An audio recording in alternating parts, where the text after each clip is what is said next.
Here we go. Good morning, everybody. Welcome to December National Park Authority meeting. We'll get started. So, first, apologies for absence. We have apologies from David Jeffels, Joy Andrews, Janet Waggett, Jane Harper, Clive Pearson, and Heather Morehouse and David Hugill will be late. Okay, thanks. Any more? Christine Robertson. Okay. So then, moving on to item 2 is the public minutes of the meeting held on the 25th of September. If there's a move and seconded, I just wanted to update you on a matter arising from the co-options discussion that we had. So, if we're happy with those meetings, I'll just update you on this is 45/23, and I must say it wasn't like brilliant this piece of chairing. We didn't have a very firm resolution, but following the meeting and after some discussions with our independent member as well, just to say that we find it's actually not really possible to co-opt members directly to NPA. If we did that, it would bring considerable risk of challenge, perhaps. What we can do, though, is co-opt members to our forums, should we wish to. And so Janet Waggett and Michelle Donoghue kindly offered to help be the task and finish group. We had a good discussion about this. And I don't think the resolution needs changing. It's just to let you know that it's kind of in the long grass until we've got those things sorted out. But I would also say Tom and I had a great meeting with our Youth Voice group, and they were really keen to get involved in the work that we do. So although co-opting to full authority was what we'd sort of hoped to do, I think there may well be opportunity to invite them to join our forums, and that would be a good start. So I don't know if members had any questions, but really just to let you know, I don't think we need to change the resolution. As I say, it's just that it's not going to happen immediately, like it says there, following further discussion. Are we happy to? Yeah, sounds good. Happy to take the minutes? Yeah. Thank you. Moving on to item 3, public question time. I don't think we have any public questions. No. At 4, it's the reminder to declare your personal prejudicial interests just before the item's considered. I know some people say you should do that at the start of the meeting. I always think it's good to do it before the item, because people in the gallery come and go to see particular items, and if you missed the start of the meeting, you might have missed the declaration of interest. So I think most important to do it at the announcement of that item, as it says here. And there's a sheet to explain the nature of that interest too, which helps record it properly. At 5, it's the emergency evacuation procedures. I don't think that we're expecting a practice, so if the alarm goes off, it's out onto the lawn in orderly fashion. At 6, do I have your agreement for exclusion of the public private business? All happy with that? Thank you. Galloping on to 7 then, it's the election of a member for the Recreation and Wellbeing Forum, which we left vacant at the time. But I did have a discussion with David Hugill, because David Hugill has joined us, or returned to us, since the full authority meeting. And so I think David is the only person who hasn't got an allocation of either FIASC or one of the forums. So unless anyone else is desperate to do it, I know David's happy to take up that role until next NPA, next AGM. So happy to move him from the chair. Yeah. Seconded by George. Any other nominations? Okay, I'll take that David is appointed to the Occupational and Wellbeing Forum. That tidies things up, thank you. So, next it's an auditor's verbal update. Is that over to you, guys? Thank you very much, Chair. Morning to you and to members.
Resolve, but in terms of everything that we can do and Pete and his team can do, it's all concluded.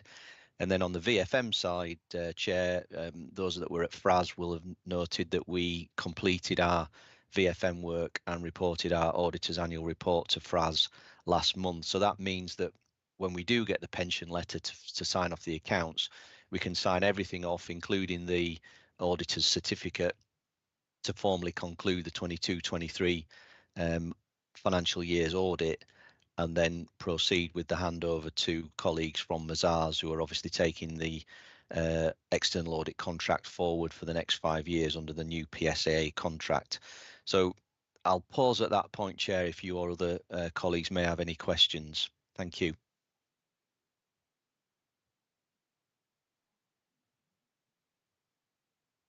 Thank you, Chair. I'm actually Vice Chair of the Audit Committee of North Yorkshire Council, and we have a meeting today at 1:30.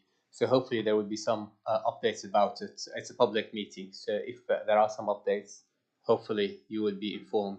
But that also means that I've got to leave at 12:30. Thank you for that. That's helpful. Thank you. Okay. I don't think there's any questions for you, Gareth, so... Well, if I may just briefly, Chair, I think I said this at FRAS, but this is probably my last contact now with the authority. So just wish you and other colleagues all the very best for the future. Thanks again for all the help, support, challenge, engagement you've had with Grant Thornton over the last 5 years. We may meet up again in another 5 years' time, potentially under the next issuing of the contract, and hope you and other colleagues have a great Christmas and New Year. Thanks very much, Chair. Thank you, Gareth, and the same to you. Thank you for your good work. Yeah.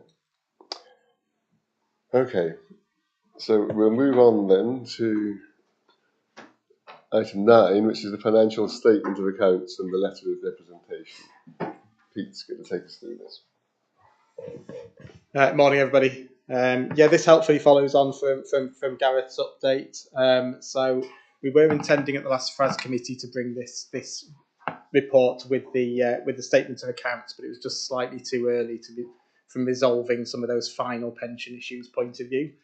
But we do tend to bring it. Gareth just mentioned that we are still waiting for that pensions assurance from Deloitte, but in the past when we've been waiting for that, we have brought the report at this stage with 2 recommendations in the report generally when we publish the papers, one which is to sign off at this meeting formally if we'd received that assurance, and the other one, if we haven't, for the committee to approve the statement of accounts, which is attached as an appendix to this report, subject to that receipt of that letter of assurance not having any material changes to the accounts, and to delegate that signing to the chair and the chief executive in consultation with the chair of FRASC and myself after this meeting. If the letter of assurance was received from Deloitte and there were material changes to the accounts, we'd then look to bring those back to maybe FRAS committee in February for sign off there. In terms of the report, the final statement of accounts there, that's the culmination of the financial year from our point of view. And I guess the key point here is there's no fundamental changes to the numbers that were presented at May FRASC in terms of the outturn and the I&E outturn. We do have a couple of changes highlighted in the covering report around the balance sheet. One of those that we knew about and we've talked about before around that pension valuation, which at a point in time in May we had to take a judgment call of not recognising the surplus. But the work that's been done since then with the auditors is now recognising a 1.4 million surplus in the balance sheet. And then there was a number of other things that were highlighted in the ISA 260 report that the auditors brought to August FRASC that have also now been put into the final statement of accounts, such as the recognition of Beaconsfield at the end of March as an asset held for sale, and then a number of small changes in terms of some of the writing and a few sort of roundings and small number changes. But the main thing is a good audit, broadly the same as we turned May FRASC outturn in terms of the I&E numbers. And a good audit all round, including the VFM audit, which was, as Gareth mentioned, presented to FRASC last month. So that's it from me on this paper. Happy to take any questions in terms of if there are any on the statement of accounts. And then it'll be for members to approve the second recommendation, which is to delegate the sign-off, subject to that no material changes from the letter of assurance. Thanks, Pete. Any questions for Pete? Colin. Thanks, Pete. Yeah, it's brilliant when we've got such a good set of accounts and everything else. But just on item 18 of this, of the accounts, I believe it is on, it says that VAT isn't included in the income. Where is it included? So all the numbers that we presented, I'm not sure exactly which part of it you mean there, but it'll be net of VAT because we reclaim VAT through the balance sheet in terms of VAT from income, VAT from expenditure goes through the balance sheet, and the net is then reclaimed from HMRC. So our numbers will always be presented net of VAT, both from an income and expenditure point of view in the statements. No, I just thought if we got VAT in, and I know there's coming in and goings out, but yeah, in terms of all your I&E numbers, including when we present our quarterly reports and things of that sort, they'll always be net of VAT, those numbers. Right. Because when an invoice comes in with VAT on it, we will, effectively that VAT will go to the balance sheet rather than the I&E, and then the net of VAT coming in and out is then reclaimed or paid over to HMRC. So it's dealt with separately. So numbers will always be presented from a management accounts and financial accounts presenting point of view, net of VAT. Okay, thank you.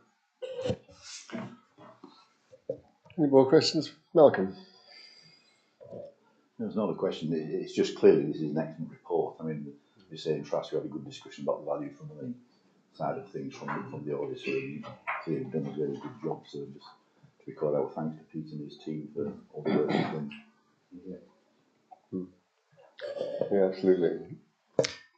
I'll take the opportunity if I can as well, just to respond to Gareth. And well, he's gone now, but to put on record my thanks to Grant Thornton. We've had 5 years. It's been a really good working relationship, which I think is demonstrated from the meetings that we've had and also the outcomes that we have with the auditors.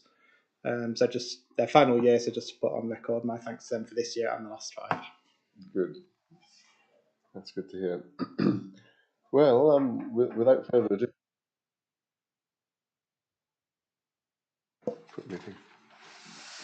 FRASC have had a good look at this, and not much has changed, but as members say, it's a good set of accounts and great value for money, I would have said. Sort of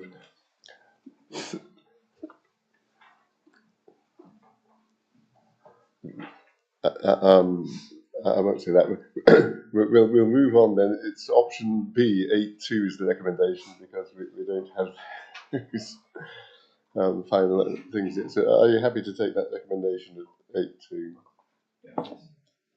Thank you. That's approved. Thank you, Pete. So next, I think it's Pete again, isn't it? That's item 10. So we have the medium-term financial strategy. The final one. The final one.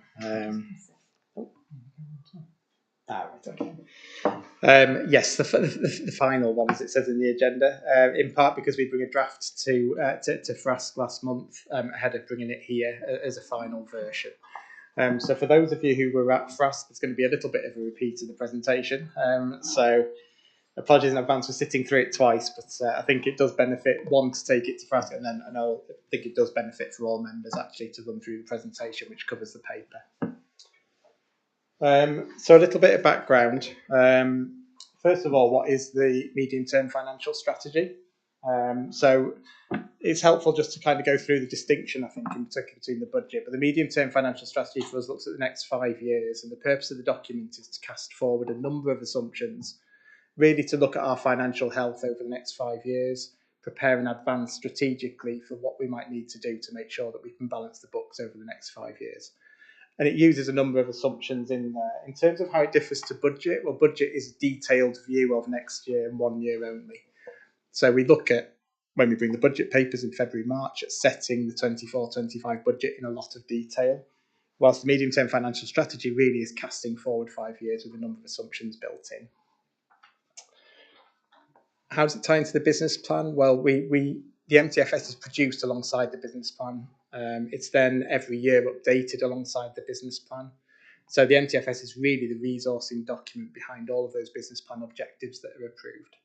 And we try to make sure that the two are twinned together and go hand in hand. So if there's ever a change in the business plan, it's reflected in the MTFS, and vice versa. If there's any kind of MTFS financial or resourcing issues, we reflect in the business plan whether that has any impacts on what we can do and what our outputs are. And really the strategy is to grow through maximising delivery from available resources. So effectively, a growth strategy. So we have a number of challenges. I'll be going through those in the presentation, but as directors, we continue to be ambitious to try to grow the authority.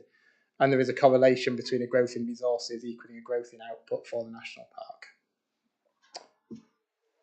This graph, I think, is quite useful. It just kind of demonstrates the last sort of 12 years of where we've been from sort of the beginning of austerity and how that's impacted us over that time. And you can see in terms of that initial period of 4 or 5 years where actually as an authority we sort of declined in overall resources. Before then we've seen that growth increasing. But I think notably those last 5 years on there, which is the 5 years of this MTFS, see a little bit of a stagnation at the moment in terms of the overall numbers. So the MTFS also covers what our strategy needs to be to try to grow that and continue to grow that. The MTFS only contains numbers that we have some certainty over, so there's no kind of approximate target numbers. And I think that's why it stagnates at the moment, but the strategy will look to effectively grow that. In terms of the financial position, so increasing deficits from 26 to 27. So we do actually have a balanced position next year, but then we are seeing those deficits increasing year on year. And a point of note, you remember from last year when we were setting the budget that actually we underestimated inflation by a considerable amount, as I think most people did, because it really did shoot up. And we had to make a bit of a prior year adjustment by actually, in this year, increasing inflation considerably within budgets to accommodate for that. But as it is, last year's MTFS and budget actually is pretty close to where the assumptions are, with the exception of utilities. So we have had to adjust utilities in this for an extra £150,000. And that's partly because we've been in a fixed term deal, and actually it's increased as we've renewed the deal by more than we anticipated. But we have offset that in this MTFS with a growth in car park income, education transition to external funding, and some small funding diversification between our funding sources as well. So for next year, we have been able to offset that utilities increase. And the authorities continue to grow resources and so expenditure. So the two go hand in hand. The more resources we can bring in, the more expenditure we can spend, the more outcomes, and the more we can do within the business plan for the National Park. But the MTFS indicates it will stall unless we make some strategic changes. And that's the key point, really. We need to have a financial strategy that enables us to grow. Reserves are all ring-fenced and earmarked, so funding reserves isn't a sustainable option. I do tend to say that every year, but it is a point of note, really, that our reserves are not sufficient to be able to manage the deficits. We do need a strategic approach to it. And there's no generic savings or income generation targets built in. So the MTFS numbers built into here don't have any kind of spurious targets. Everything is linked to something that's very kind of solid. So when we have to mitigate the deficits in the future, we need to be looking to kind of bring more savings or more growth in to kind of mitigate that. So some of the key risks that are built in assumptions, the paper covers them in quite a lot of detail, but I'll cover briefly the key ones here. Overhead inflation, so we have 4% built in next year. At the moment, that feels reasonable. We've seen certainly inflation decreasing over the last 2 to 3 months. It's likely to be a longer term thing, 26, 27, before we see it coming back to sort of government target levels of 2%. So 4% at the moment feels fairly realistic. We will look at that in February and March in detail with a detailed budget and keep that under review. And then it's going to 2% thereafter. But we've seen how inflation can be impacted by macroeconomic factors outside of our control. It's an area we absolutely need to keep an eye on, and it is one of our big risk areas. Pay inflation as well is certainly, in terms of financial value, our biggest area of risk. It's a funny one to call risk because paying our staff is a good thing, particularly with inflation going up. So it's a positive thing that we need to address. But in terms of per percentage change, it's the one that has the most material effect on our accounts because of core grants. We spend a lot of money on our people's salaries. And as the paper highlights, we've got about £3.9 million worth of salaries in the authority at the moment. So any increase in that sort of pay award does have a knock-on effect. And you'll remember in FRASC reports in the last year or two, we've had to deal with that higher impact of that, certainly 2 years ago. So we have it at 4% going back to 3 and 2. So it kind of follows the inflation, but a year delay in a way, that 4 to 3 to 2 as opposed to 4 to 2, because we think there probably will still be a bit of upward pressure. But that's something we need to observe really closely as well in February and March. And with any luck, we'll have a bit more indication. At the moment, we have no indication currently of what that might look like. DEFRA funding freeze. So as we know, from the last 5 years, DEFRA funding hasn't increased. The MTFS assumes that's going to continue throughout its period, and that's the main driver for the increasing deficit position that we have. So we effectively cost about 130,000 for every time we have a DEFRA funding freeze at the moment on the basis of 2% inflation and 2%. So next year it'll be a little bit more at 4%. But if we get back down to that 2% baseline, it's about £130,000 a year we have to find every year to offset that. So that's 130, 260, 390, etc. year by year. So it's a continuing pressure for us to deal with that. And obviously, our strategy so far has worked well in terms of diversifying resources, increasing income. But we do need to obviously continually put strategy in place that, while we assume that we have a freeze, sort of adapts to that. The one thing that's worth mentioning just at this point as we look at DEFRA funding is the announcements from Steve Barclay recently. We have very little details around that at the moment. So there were some funding announcements in there. There was 10 million for national parks and national landscapes in terms of funding. We expect that likely to be capital and one-off in nature. But at the moment, there's very little details to be able to provide anything further on that. So the MTFS assumes no growth at the moment. So that's just something to bear in mind, that over the next 2-3 months, we may get more details of that to be able to build into the budget for next year. Earned income 1.8 million, so that's our from all of our assets, our car parks, our agreements, rentals, and interest is in there too.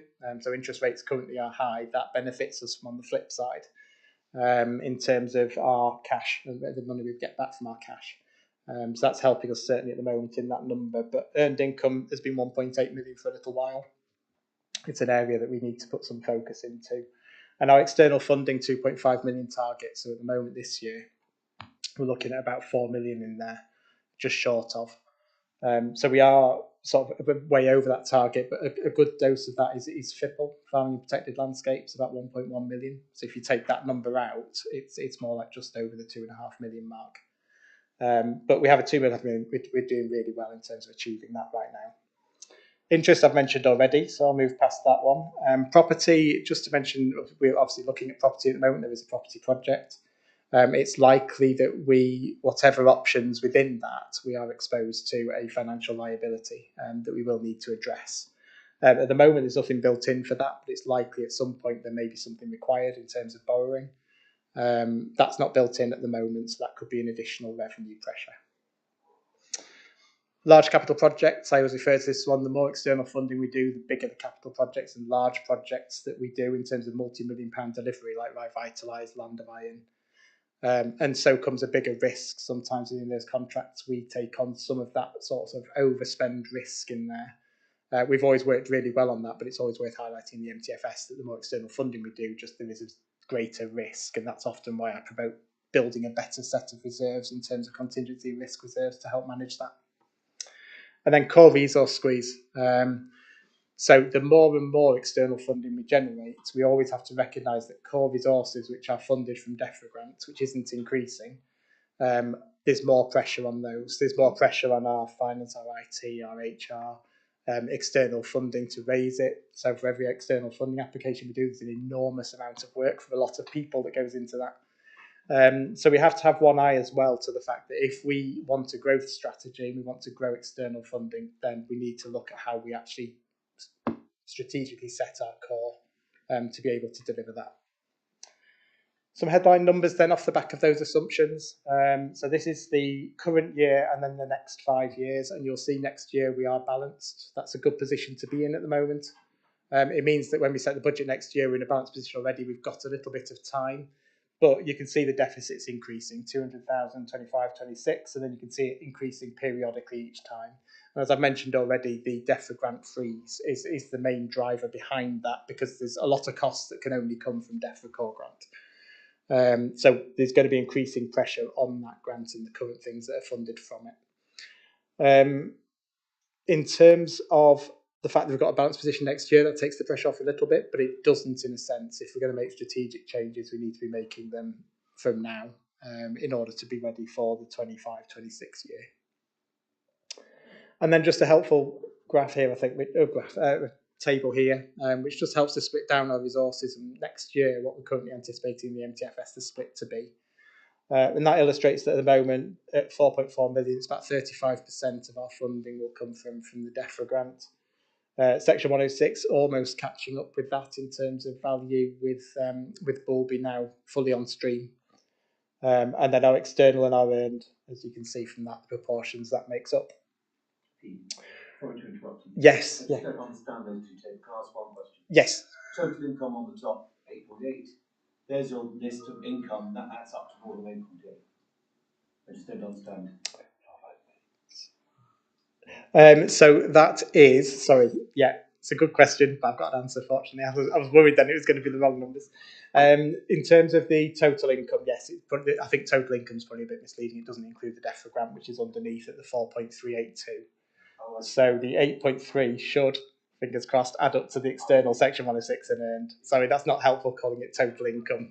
I agree. Total income excluding DEFRA core grant, which is underneath. And yeah, it's a yeah. Thank you.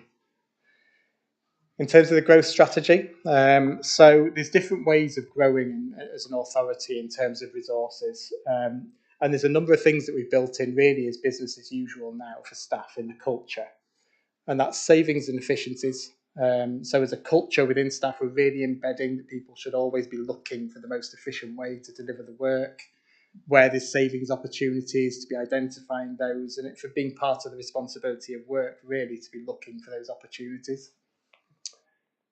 And maximising existing resources, this is something we worked hard on over the last sort of 2, 3, 4 years around people looking at what they do and looking at how it can be funded, having a real awareness of Section 106 funding, external funding, earned income, and the different ways in which you can fund your service.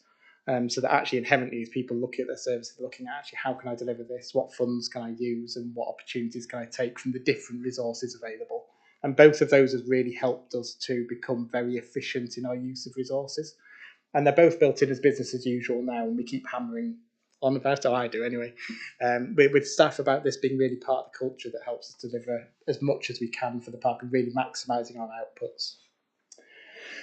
So we're doing those already, and there's a limit to the number of savings and efficiencies probably that are left. There is a limit probably to the maximising existing resources that we can do now. We've really done a lot of that. So the big incremental change, if we want to grow as an authority, is going to come from income growth. And the first one of those is around earned income, which is about 1.8 million. That's the income from all of our assets. It's the income from our car parks, our buildings where we rent them out, etc., and interest.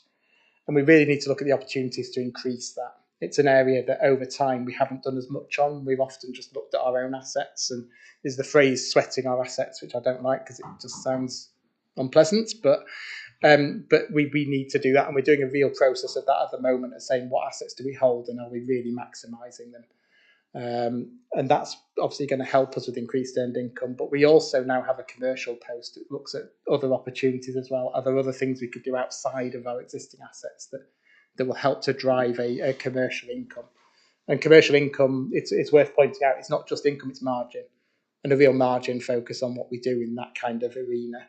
You can earn income, but if it costs you more to do it, it's obviously not good. So again, it's getting that commercial focus on the fact that making margin and on everything that we do, and having that way of presenting numbers, it's got that bit more of a commercial focus on those kinds of activities. And then the reality, I guess, around increased earned income, even if we brought a new car park on board, is probably still only about £70,000-80,000 a year. I say only, but when you consider that the gap is 130 growing each year, then earned income really might just help us stand still. It might help offset that deficit to some extent, but really only standing still, even if we brought one on every year, and the capital funds to do that is obviously a challenge. So earned income will help us, but it won't help us grow overall in terms of offer. So the real way of increasing is through externally funded projects. We've done a lot in this space in terms of our conservation becoming much more, and climate change area becoming much more project focused. And we need as an authority to really start to look at that project focus where we can. And not everything can be delivered through projects. We have corporate and planning functions as some of our and planning as our statutory delivery, which you can't fund. Not everything can be, but there's certainly areas of focus in our delivery where we ought to be looking for that. And there's real opportunities out there to grow that. But I've already talked a little bit about some of the challenges we have in that too, about having a core that can really resource that growth. And that will require some strategic changes to make that happen. And I guess there is a default option. If we opt not to grow and we say actually our DEFRA grant going down means that we need to consider a failure to grow resources. If we do stagnate or we do see that start to downturn, then it's a managed decline. And that is a default option, that you can manage decline in what you deliver. But as directors, we are ambitious to continue to look to try to grow resources in authority so we can really deliver the most for the national park that we possibly can. So I think this one's quite helpful in terms of a graph. It just shows the breakdown of by the sort of departments that we have, the different resources that go into that. Helps illustrate the conservation and climate change point that I just made around the size of sort of external funding that now goes into delivering that through projects. And you can see there's a small amount of core grant that's needed in order to be able to leverage that external funding and Section 106 funding that's put into various projects. And in recreation and wellbeing, there's a bit more core grant in there, but there's also quite a lot more core activity. But it's an area where we've started to look at external funding opportunities, which is now starting to introduce into that graph, but it also has a lot of earned income. That's where a lot of our commercial activity sits. Our tourism, we've got a big Section 106 element to our tourism, and then a core element of that. But you can see then from the corporate services and planning services, they are largely core grant driven, which they will be by their nature. And the more we see core grant freeze, the more proportion we see of corporate and planning costs actually taking up that DEFRA grant. And that's why we're starting to see that increasing pressure, why we have a project focus in some of our areas, and we need to make sure that we have corporate services that can facilitate that growth, because actually for every external project we bring on, there's a demand on core services to be able to deliver it.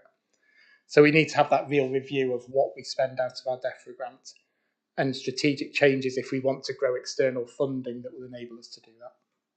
Can I ask a question? Yeah, of course. Because my eyesight's terrible.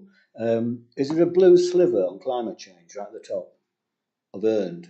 There's a tiny bit, and it relates to the Levisham estate. So the Levisham estate actually sits within conservation and climate change area. What does it equate to? I think it's around the 30,000 mark, but I can confirm that number back to you. But it's approximately 35,000. Thank you. While we're paused on this slide, because it's a particularly good one for a point I wanted to make, is for understandable reasons, the Section 106 needs to be brought in and looked at as part of the budget. But I think this slide particularly illustrates some of the risk around that as well, because the Section 106, unless I've completely misunderstood the point, is there to mitigate damage. And so when you look at what proportion that's making of our quote-unquote conservation budget, it can be a little bit misleading at times, because it can look like we're delivering a huge amount for the environment when actually the biggest proportion of what we're doing under that conservation and climate change budget is actually mitigating damage. So it's just something for us all to keep in mind. I mean, the timing of the benefits and the damage may be slightly skewy, but nevertheless. Anyway, sorry for interrupting as well. I think that's a fair and valid point. I think we do try to emphasise we do have that income and we do deliver from it, but absolutely it's compensation and mitigation for damage and effects on the park.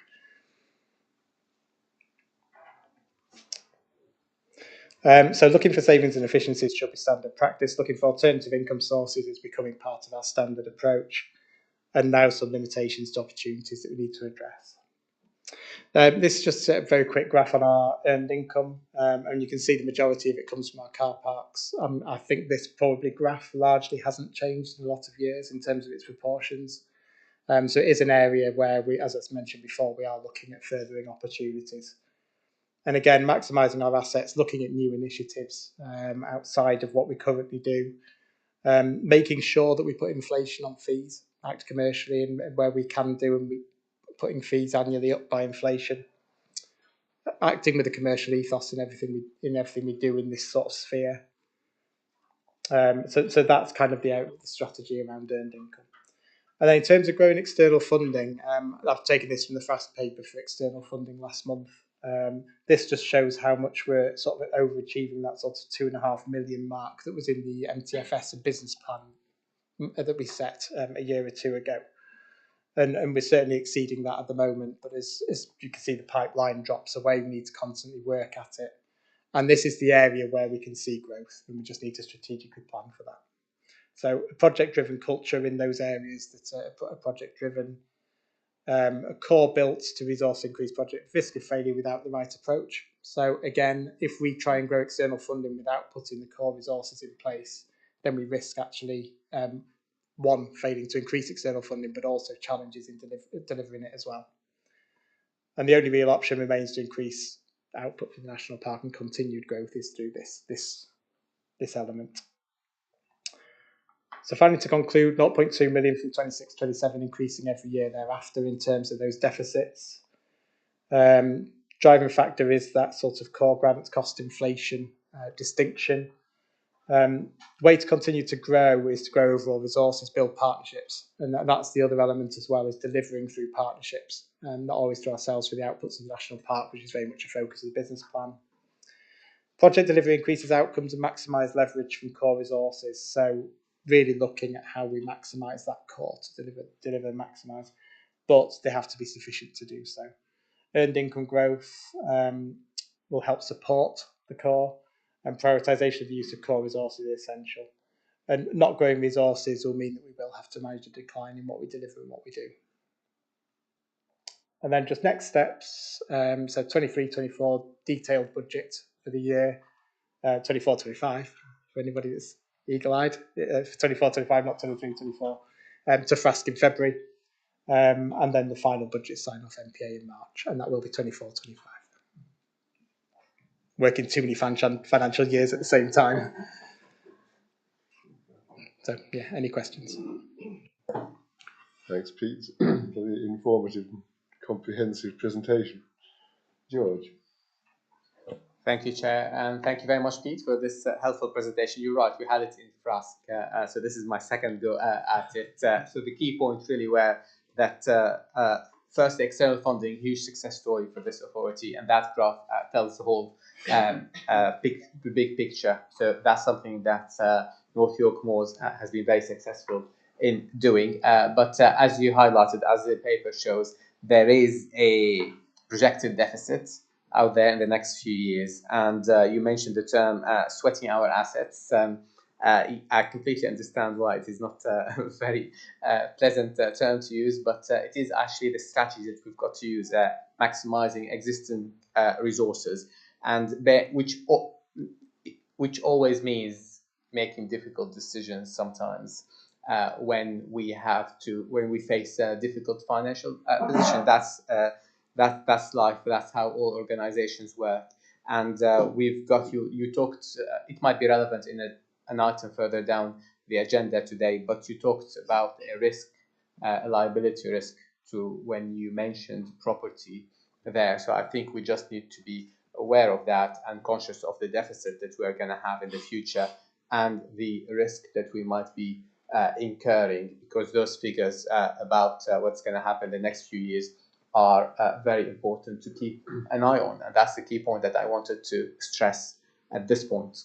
Thank you, George. I made a note of the same thing. Just we know that we will have a financial liability with property, whatever happens. Should we be thinking about that now, like, in this strategy? Yeah, I mean, the paper covers it in terms of wording. It's not included in the numbers, but it looks at it. At the moment, I think we need the further papers brought forward that are going to talk about that funding position to really crystallise that in terms of the potential exposure. I think that's to come. I think the detailed work to come will help to indicate that. Yeah, so it may be for the budget as opposed to... That might come into the budget. Yeah. Okay. John. So did you indicate? Christian.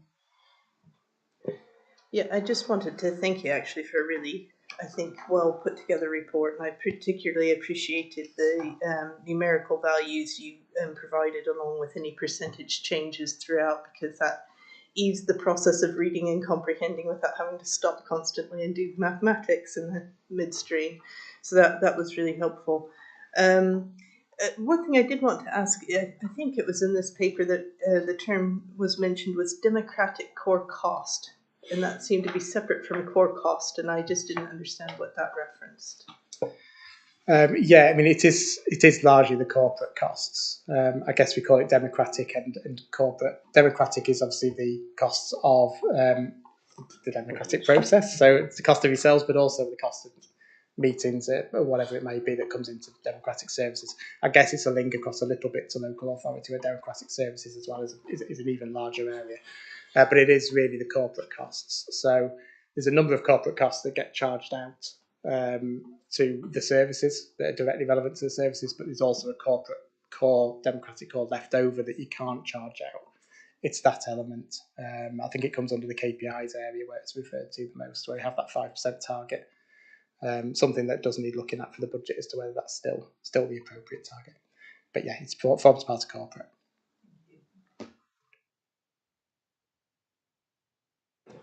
Thank you, Chair. Thank you for the report. I was amazed to see the amount of car parking fees that go towards our earned income. So it looks like we rely on income from motor vehicles coming into the national park, which implies to me a conflict with our environmental policy, if I may say so. What about some kind of policy like exempting electric vehicles from car parking? In terms of the finances, we do have car parking is an element certainly of our earned income, and car parks is a part of what we do. In terms of policy, I might let Tom pick up from a policy point of view. I mean, I think it's a point we've discussed in this forum a little bit before as well, John. There's no doubt that certainly historically that there's a bit of a conflict. I mean, it's also a conflict with our statutory purposes in the sense that our second purpose is all about promoting opportunities to understand and enjoy the national park, and for many people, in the absence of really good, excellent public transport links, that means using private vehicles to get here. I guess going forward, we are seeing a rate of transition of people moving away from petrol and diesel powered cars into electric vehicles and hybrid vehicles, and there's a trajectory underway already. I think something in excess of 50% of vehicles sold at the moment, new vehicles, are either hybrid or fully electric. I think if we were to introduce a policy that exempted them from paying parking charges, then there'd be a risk of actually, I think, of undermining our income in a way that probably be disproportionate with the extent of change that we're seeing in the wider population. So it's probably not something I would recommend to members.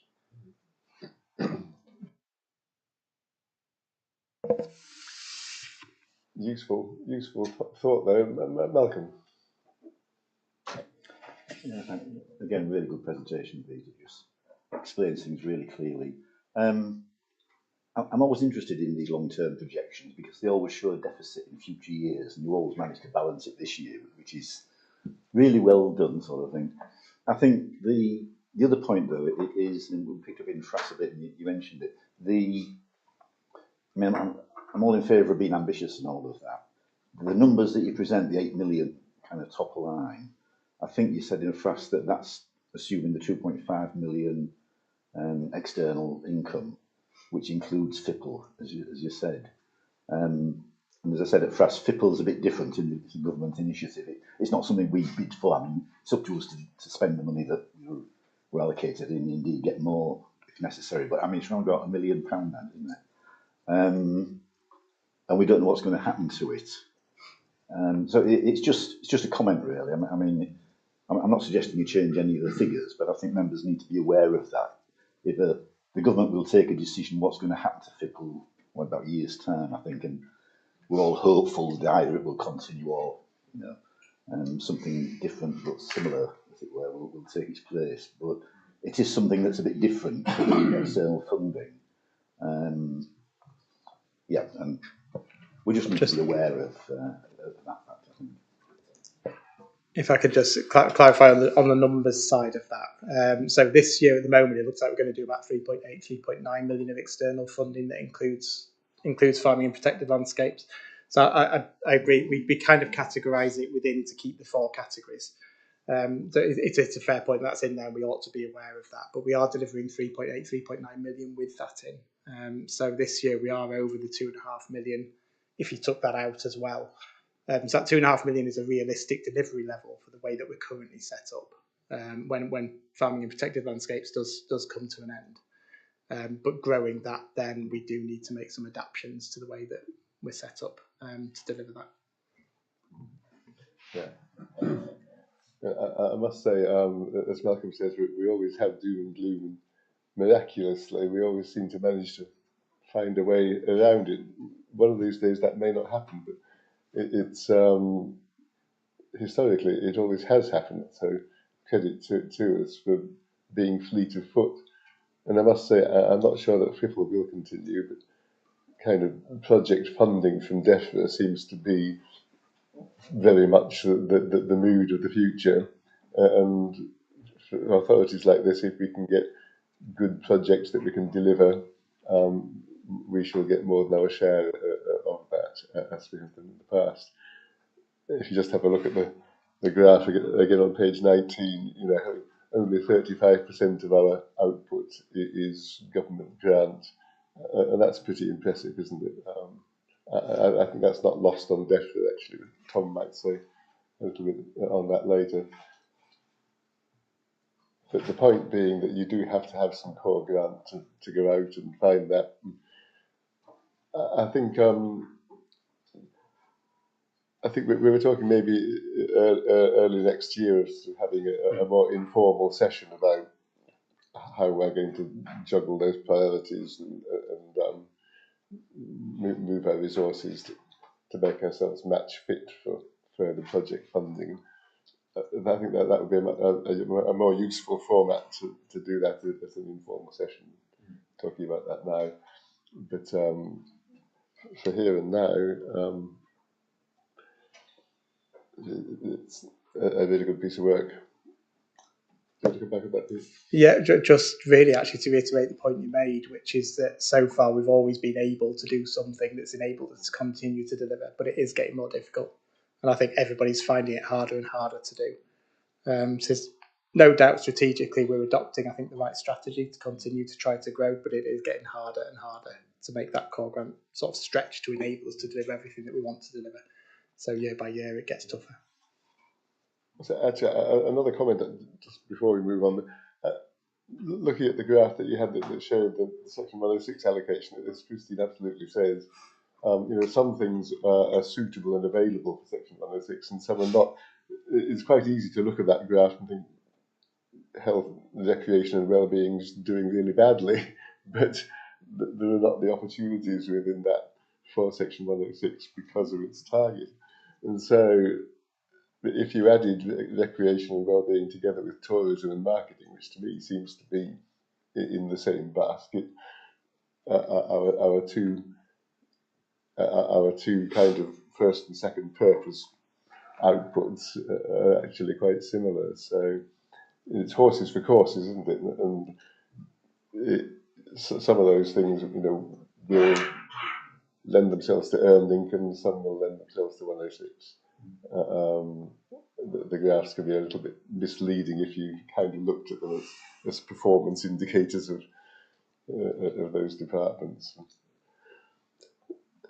Without further ado, we've had a really good discussion, Pete. Thanks. The recommendation is on page 31, I think, that we approve the financial strategy.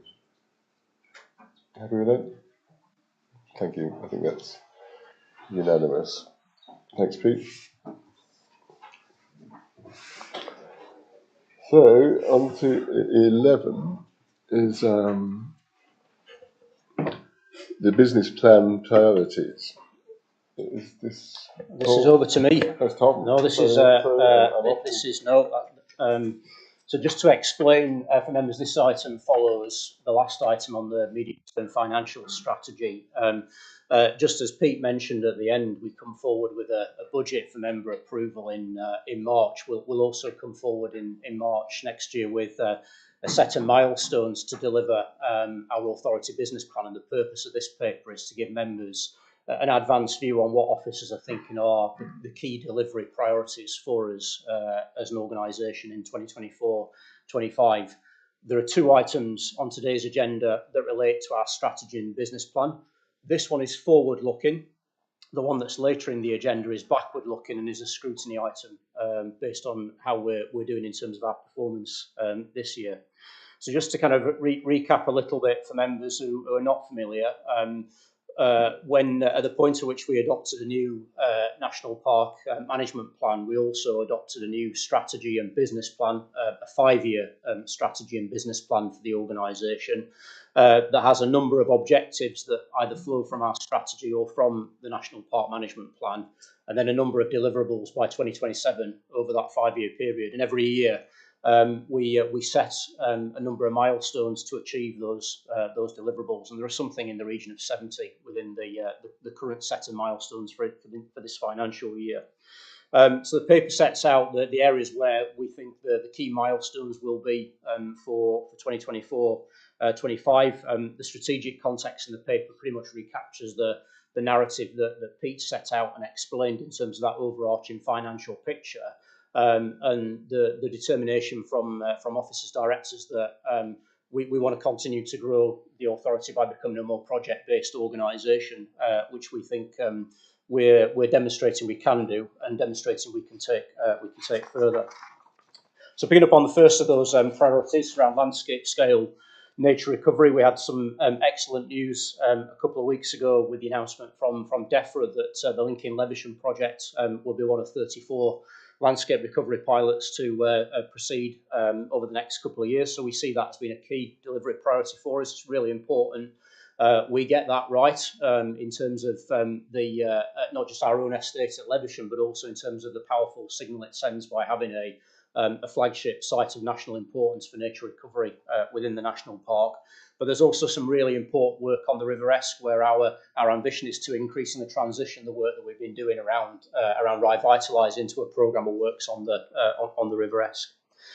Second key area, which we'll pick up on in subsequent items on the agenda, is around climate change and carbon reduction, and in particular moving our focus towards the national park as a territory. And looking at how we can provide a little bit of leadership in demonstrating how the North York Moors as an area can decarbonise over the coming years. consistent with our management plan objectives and wider regional ambitions around net zero for York and North Yorkshire. The third area is on health and wellbeing, and it's an area of work that Joel's leading the organisation. We're seeing some exciting developments in relation to work that we're delivering on green social prescribing, and we increasingly want to take that forward. We also want to build on the arts and culture strategy that members approved earlier on this year and make arts and culture a really key focus for the North York Moors and the National Park Authority. The fourth area is property. Speaks for itself. We've already mentioned that a little bit, and we'll talk about it later. But that's a key piece of work for the authority in the next year. As is work on our commercial strategy, picking up points around Pete's point about earned income and the need to ensure it contributes to at least keeping us on a level in relation to our income. The particular focus there, of course, is around Danby Lodge and the rejuvenation of Danby Lodge, so that we regain visitor numbers, regain market value and volume in terms of Danby Lodge as a national park centre, as part of our key part of our asset portfolio. And then finally, there's some really important work that we need to undertake within our planning and policy team, particularly around the need for new design codes, which has been mandated by government, but also to start work on a new local plan. The last plan being adopted in 2020, so we need a new local plan. I think by 2025, so that work will start in the course of the next year as well. So, like I say, members, the point of this paper is to give you an early view and to generate some discussion and feedback from you as to those key priority areas. We'll come forward with a full set of milestones for approval in March, but we also, again, will aim to have an informal session with members, much as we did last year in February, to just talk members through the milestones that we're thinking of putting into the plan that will be supported by the budget for 2024 and 2025. And I think I'll stop there, Chair. Thank you, Tom. So, good stuff. Get it done. John.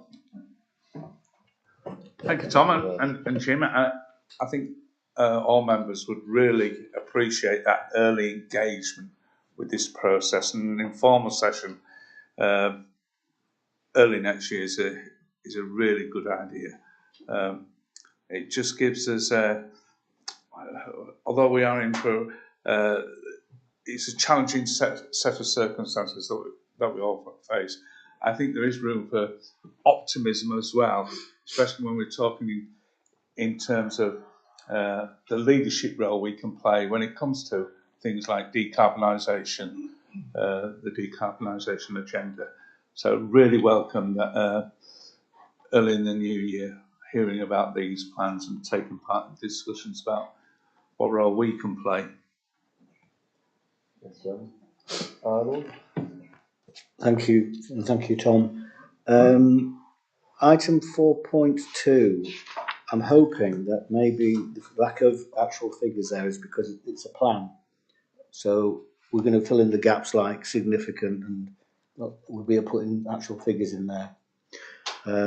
So that's one thing. And it goes back to what's been said about having early involvement, because that's an informal meeting to actually discuss the putting the meat on the bones is interesting. 4.3, and I'm coming from the perspective of someone who actually is a social prescriber.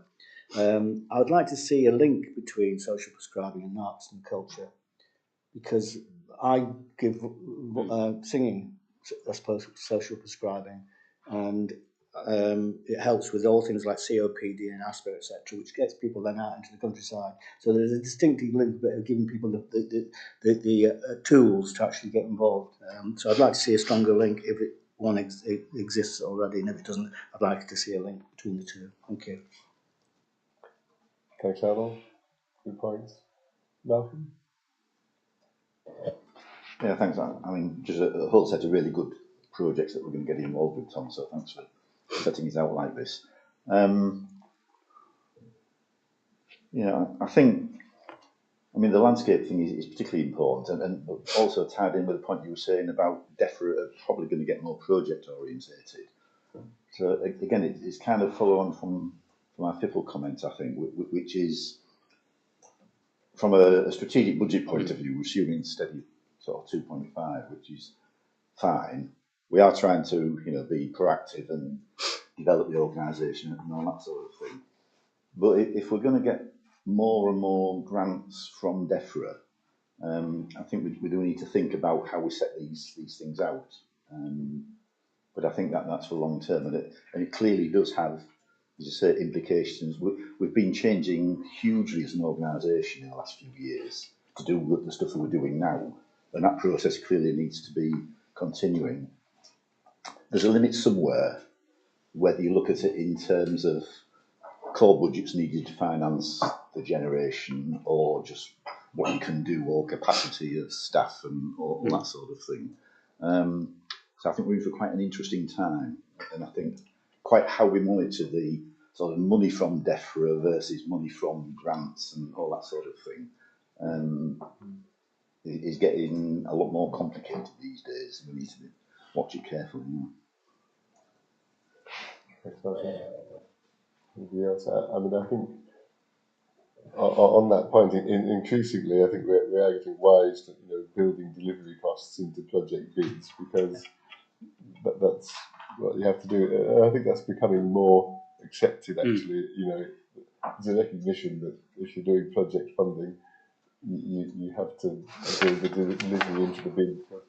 You can't do it otherwise. But I must say, occasionally I do an odd thing for a charity, and if you don't have any core grant at all, core resources are different again. So having our core grants a real advantage to us, because it gives us the security to do that. But quite a lot of people out there don't have that. At the same time, if you are a national park, why would government want to be a part of you with all that good delivery and all that public popularity? And so I think it is important that we say to our government of the day, we are your national parks, we are part of government, and it's your job to look after that as well. And the idea that national parks could be totally autonomous from government, I think would be a sad day. So we need to keep reminding government that if you want to count national parks as part of your fold, you need to fund them. And I think that message gets through too. As George said, that public money is hard to find, and when you look at people out there scratching a living in places, so it should be. So difficult choices, but if we manage it well, I'm quite confident that they'll continue to do good stuff. So on this paper, I mean, section 5, it's sort of the conclusions really describe what it is, and I think just my question to you, Tom, was, is the stuff in our business plan that isn't going to progress? So, if we get this done, that'll be great. Is there something missing? No, I think it's a good question, and really good, helpful feedback from members. I mean, I think before I come to that, Chair, just a reflection on Malcolm's point. I think as a group of directors, although you're right to say that there comes a point at which actually your ability to grow is challenged by your ability to service that through a core. We still feel as an officer group that we've still got potential scope to develop and grow, notwithstanding the obvious point that you made about FIPL, and that will require us to kind of think about how we structure and shape the organisation to service and deliver that. And I think that's part of the conversation that we'd want to have with members in February, as well as thinking about the milestones for the next financial year, because it's better we face into those decisions now as no authority in some of the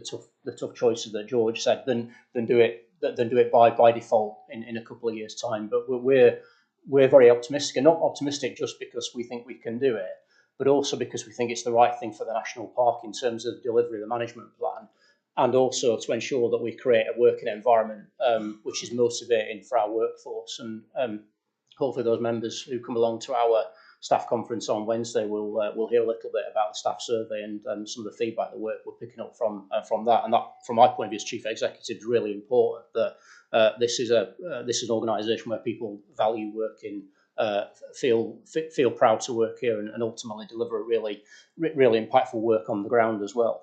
So in terms of what might change next year, I mean, it's still a little bit early days as we actually kind of set out the milestones. I think two areas that I probably would flag immediately for members. One is, how do we continue the journey, particularly in our recreation and wellbeing work, to becoming more project-based in that work and a bit less reliant on core funding. I don't have the details of that at this stage, but certainly an area I think that Joel will be keen to talk both with the Recreation and Wellbeing Forum, but also with members in terms of our planning.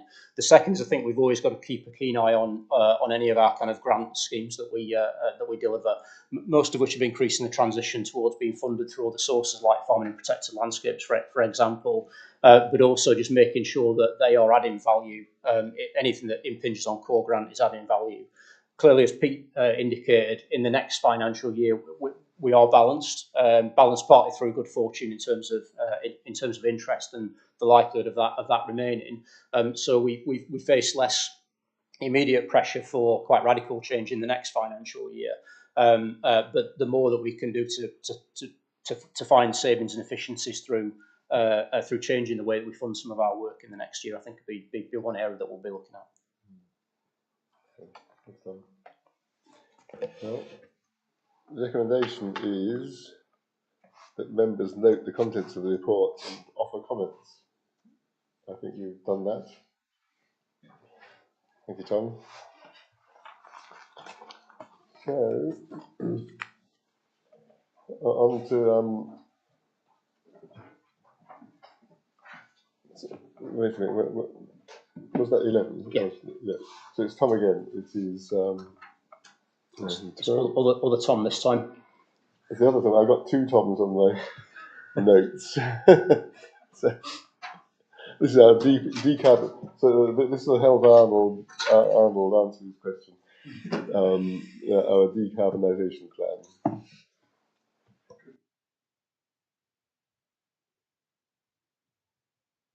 Yeah, this is working. Okay, so you've all obviously had opportunity to have a look at the paper. I'm just going to give you a brief overview of the decarbonisation plan. So just to be clear on the outset, this decarbonisation plan sets out the decarbonisation route map for the authority as an organisation. So this isn't about the territorial emissions of the national park. This is simply about the authority. So what is the plan? Well, the plan is a set of actionable activities which will lays out a credible path to decarbonisation of our Scope 1 and Scope 2 emissions. Just to a bit of terminology there, just to go over again. Scope 1 emissions are direct burning of fossil fuels. So if you think of an onion skin, Scope 1 sits on the middle, and we have direct control over those emissions. Scope 2 emissions relate basically to emissions from electricity generation, of electricity used by your organisation. And Scope 3 emissions are other actions associated that create greenhouse gas emissions, which are associated with your organisation, more to do with procurement up and downstream goods and services, but also some of your staff behaviours. So our management plan objective sets out to become net zero in Scope 1 and Scope 2 emissions by 2030, with an interim target of a 75% reduction by 2027. Comparing this to the DEFRA's current, within its sustainability strategy, their target is a 42% reduction in Scope 1 and Scope 2 by 2033, which is less ambitious than us, but that sets out the challenge of the DEFRA group in terms of things like EA, and their footprint is far more significant than ours. So, as I said, this is an action plan effectively. The tasks are prescriptive, they are specific, they are aligned to specific departments, specific directors and officers. They are time-bound, they are measurable as they can be as we go from Scope 1 to Scope 3 the measurability of emissions becomes slightly more fuzzy, but this is going to be refined, obviously, as the world embarks on this journey. But also, this is a living document. It will be updatable. It is updatable. So again, just to go over the scope of the plans, we've got scope 1. So when we translate this from the esoteric to what this means for us in the real world for us, this means how we heat our operations and how our transport footprint. Scope 2 will be electricity that we use. Of course, we are decarbonising from fossil fuels going to an electrified system. So our electricity use will increase, but hopefully as the grid decarbonises, the greenhouse gas emissions associated with that will decrease. And then scope 3, which is this more ambiguous set, which includes our waste disposal, the waste we produce, our water use, material use. When I say material use, that could be the kind of the office goods that our core team are using, but it's also about the material use that our capital projects are using. So whether that be tree tubes, fence posts, concrete, it's about assessing what our carbon footprint is to associate with them. And then fourthly, we have working from home. We've kind of embarked on this hybrid way of working. We need to ensure that the emissions which may be associated with people working for the authority but are beyond our four walls are accounted for. The fourth thing I want to talk about, which isn't part of the scope IPC reporting system, but it's something that is contained in the plan. The reason it is contained in the plan is we have significant natural environment assets under the ownership of the National Park Authority. It's important that we assess the state of them, estimate what kind of carbon sequestration or carbon release that those natural environment assets may have. So we have them so we can look to optimise their sequestration where applicable, but also look for potential for insetting if that is being required at some future point. So the report, which is in the link, it's got a lot of detail in it. I just wanted to bring out some of the main actions that we need to be achieved in our decarbonisation journey. We've already done significant changes. We reduced from 275 tonnes per year to 131 from a baseline year of 18-19 to 131 in the most recent financial year. We've done most of that.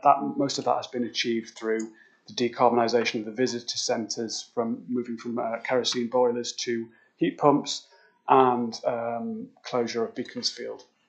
So what's remaining? Well, replacement of remaining fossil fuel boilers, which are sitting in this building here and sitting in Sawmill Lane. Improved efficiency in building fabric improvements across our assets. There's more we can do in terms of our visitor centres to improve their thermal efficiency. Transport, the biggies, replacement of a small medium fleet with EV or a low carbon alternative, and then replacement of the heavy fleet, these are the towing vehicles, the minibuses, with EV alternatives. In terms of electricity, we've already made a big transition by procuring our electricity via REGO approved green tariffs. So this is electricity that is guaranteed to have been procured from renewable sources, and the investment, the income from the additional income from that tariff is then reinvested in decarbonisation of the grid through your supplier. That's something we have to be mindful of, because that is a scheme which has a degree of transparency is required and oversight to ensure that our supplier is doing what they say they do, but that is something we have already done. And then, but within the broader range of electricity, we need to investigate what generation options, so not just what electricity we're using, but what we could potentially generate through our assets. That's scope 1 and scope 2. Scope 3 is a little more, it's early days on this one.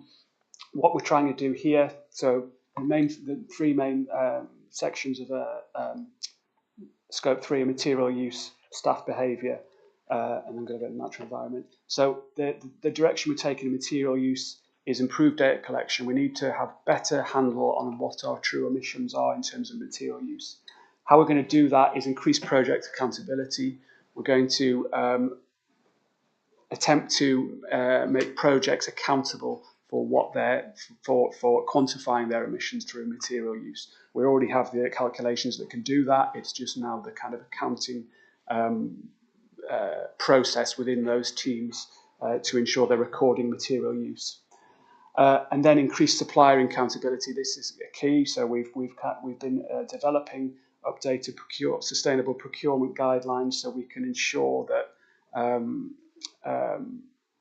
we're asking the right questions of our suppliers, that they're improving that they have decarbonisation plans, that they are taking appropriate measures to decarbonise their activity, so we can be sure we're procuring goods which have a lower carbon value. Staff behaviour, again, it's the same principle. Start with improved data collection. The next step would be to enable better choices through looking at what infrastructure we provide that can enable our staff to reduce the carbon emissions potentially by how they get to work. It's also about education. We're doing climate change training with our staff to ensure that they get a handle of the issue and can identify ways that they can contribute. And then thirdly, potentially incentivise. What can we offer our staff to encourage better, more low carbon behaviours? In terms of that natural environment question, it's baselining our sequestration data. Our ecology team has already looked at our assets and used the Natural England most recent sequestration conversion factors to produce an estimate of what the sequestration rates is across our natural environment assets. Next steps is to look at what can we do to optimise that sequestration rate, in what's appropriate in terms of constraints and land management, and then again look for potential for future insetting. Insetting is different to offsetting. Insetting is where you are effectively offsetting some of the emissions that you can't avoid within your own organisation. So it's not about saying, it's not about offering an offset to an external party. It's offsetting some of the unavoidable emissions within your own operation. In terms of Scope 1 and Scope 2 emissions, I think our path to 2030 is credible. I think we can eliminate all Scope 1 and Scope 2 emissions as long as we have the funding available to do some of those significant capital investments, which would be basically the fleet and the heating sources. Scope 3 is a more complex one. There may be a degree of inset required to fully eradicate them. Reporting progress against the plan will be tracked quarterly by SLT and then reported annually to members at the January Conservation and Climate Change Forum. The plan will be publicly accessible via the NPA website. It'll be integrated with Race to Zero reporting if necessary. We'll go on to that later. And provided to DEFRA. We already provide our carbon accounts to DEFRA as part of their process in refining the process across the group. Finally, collaboration. I just wanted to put this one in. We share best practice with the Energy and Climate Change Officer Group across the National Park family. Within regional climate leads, we meet monthly. So this is across the North Yorkshire, and we're sharing best practice on how our organisations, how county, how the districts, as was, were decarbonising. And also City of York, which are kind of quite up on this. DEFRA Carbon Trust, this is what I was just mentioning about, we're feeding into their work to kind of develop what this looks like across the DEFRA family. And then other stakeholders in the National Park, I think this goes back to the leadership question. So I recently had a meeting with the North Yorkshire Railway to look at what their decarbonisation challenge is and give them advice. And they're asking for more advice on this. So I think we have a key role in helping anchor institutions across the North York Moors to decarbonise their operations too and give guidance, because we really are kind of on the front foot on this, not only in terms of organisations of our size, but also across the national parks. Some of the other national parks who don't have the plans, oddly enough, they're more developed in the territorial stuff, but less developed in the organisational stuff. But that just shows where priorities are. And that's it. So if you have any questions relating to that decarbonisation plan? Yes, Tom. Christine and then Colin.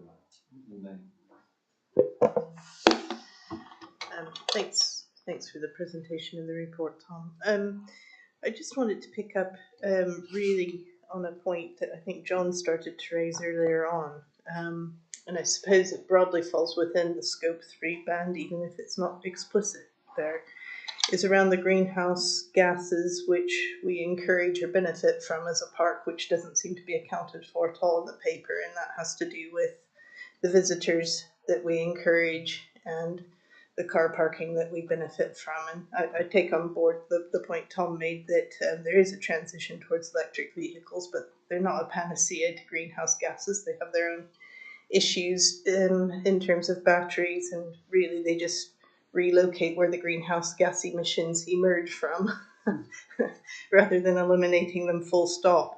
So I wonder if part of our strategy, particularly when we come on to that Scope 3 area, is around thinking about those wider issues over which we do have some influence, what our real role is there in terms of leadership, and whether perhaps it's time for us to give some further thought to the public transport network and our role in promoting other forms of transportation, as well as inevitably people will still use cars. We're not suggesting that we'd ever eliminate that ourselves, but I just wondered if you had thoughts on that, or if that was in your thinking someplace, but not written down. It is definitely in our thinking, and they're all valid points, but there's a slight distinction. This plan is simply the authority operations in terms of the organisational emissions.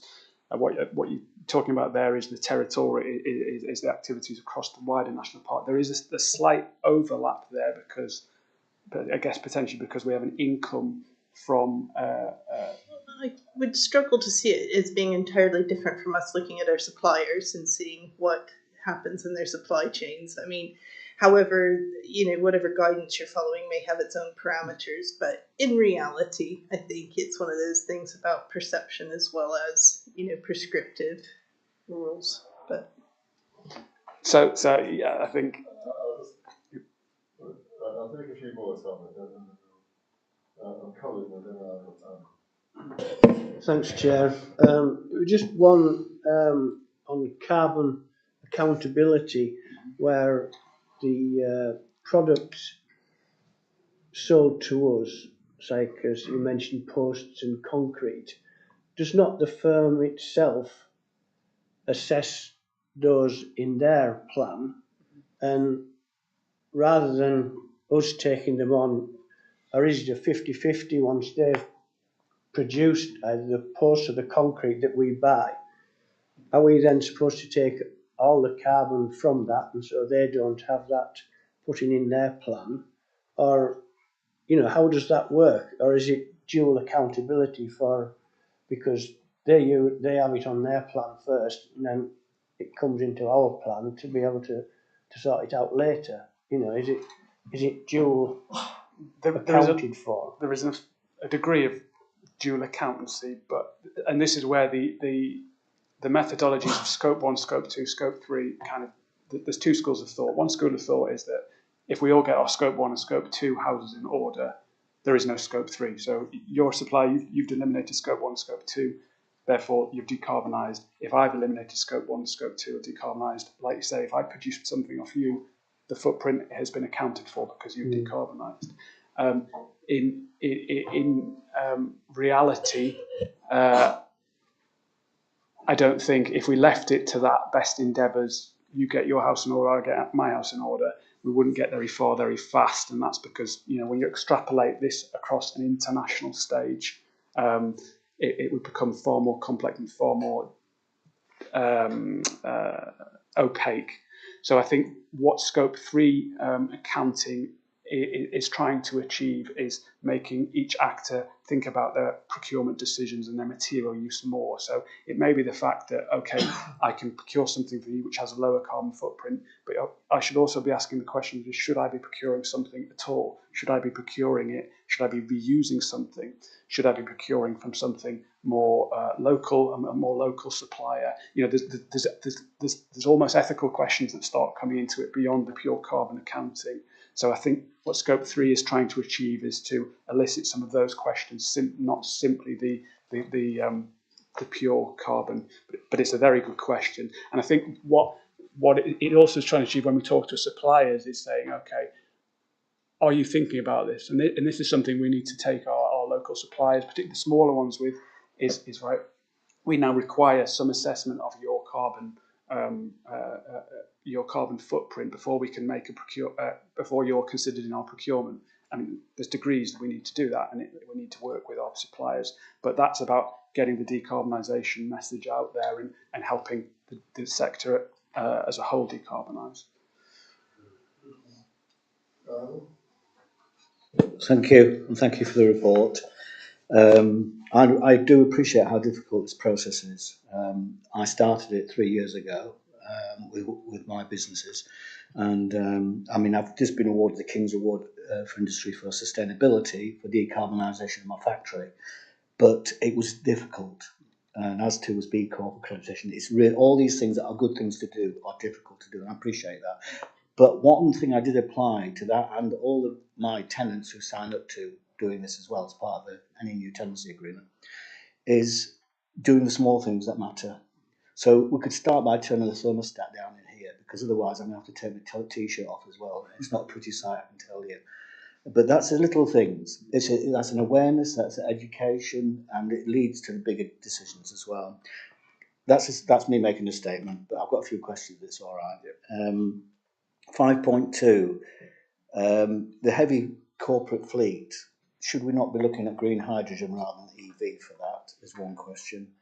And then 5.23, low carbon heat sources and premises. What types are we looking at? Because I have just installed a system which actually will help us when it gets really, really hot weather, because it turns to air conditioning afterwards. So I've installed air to air.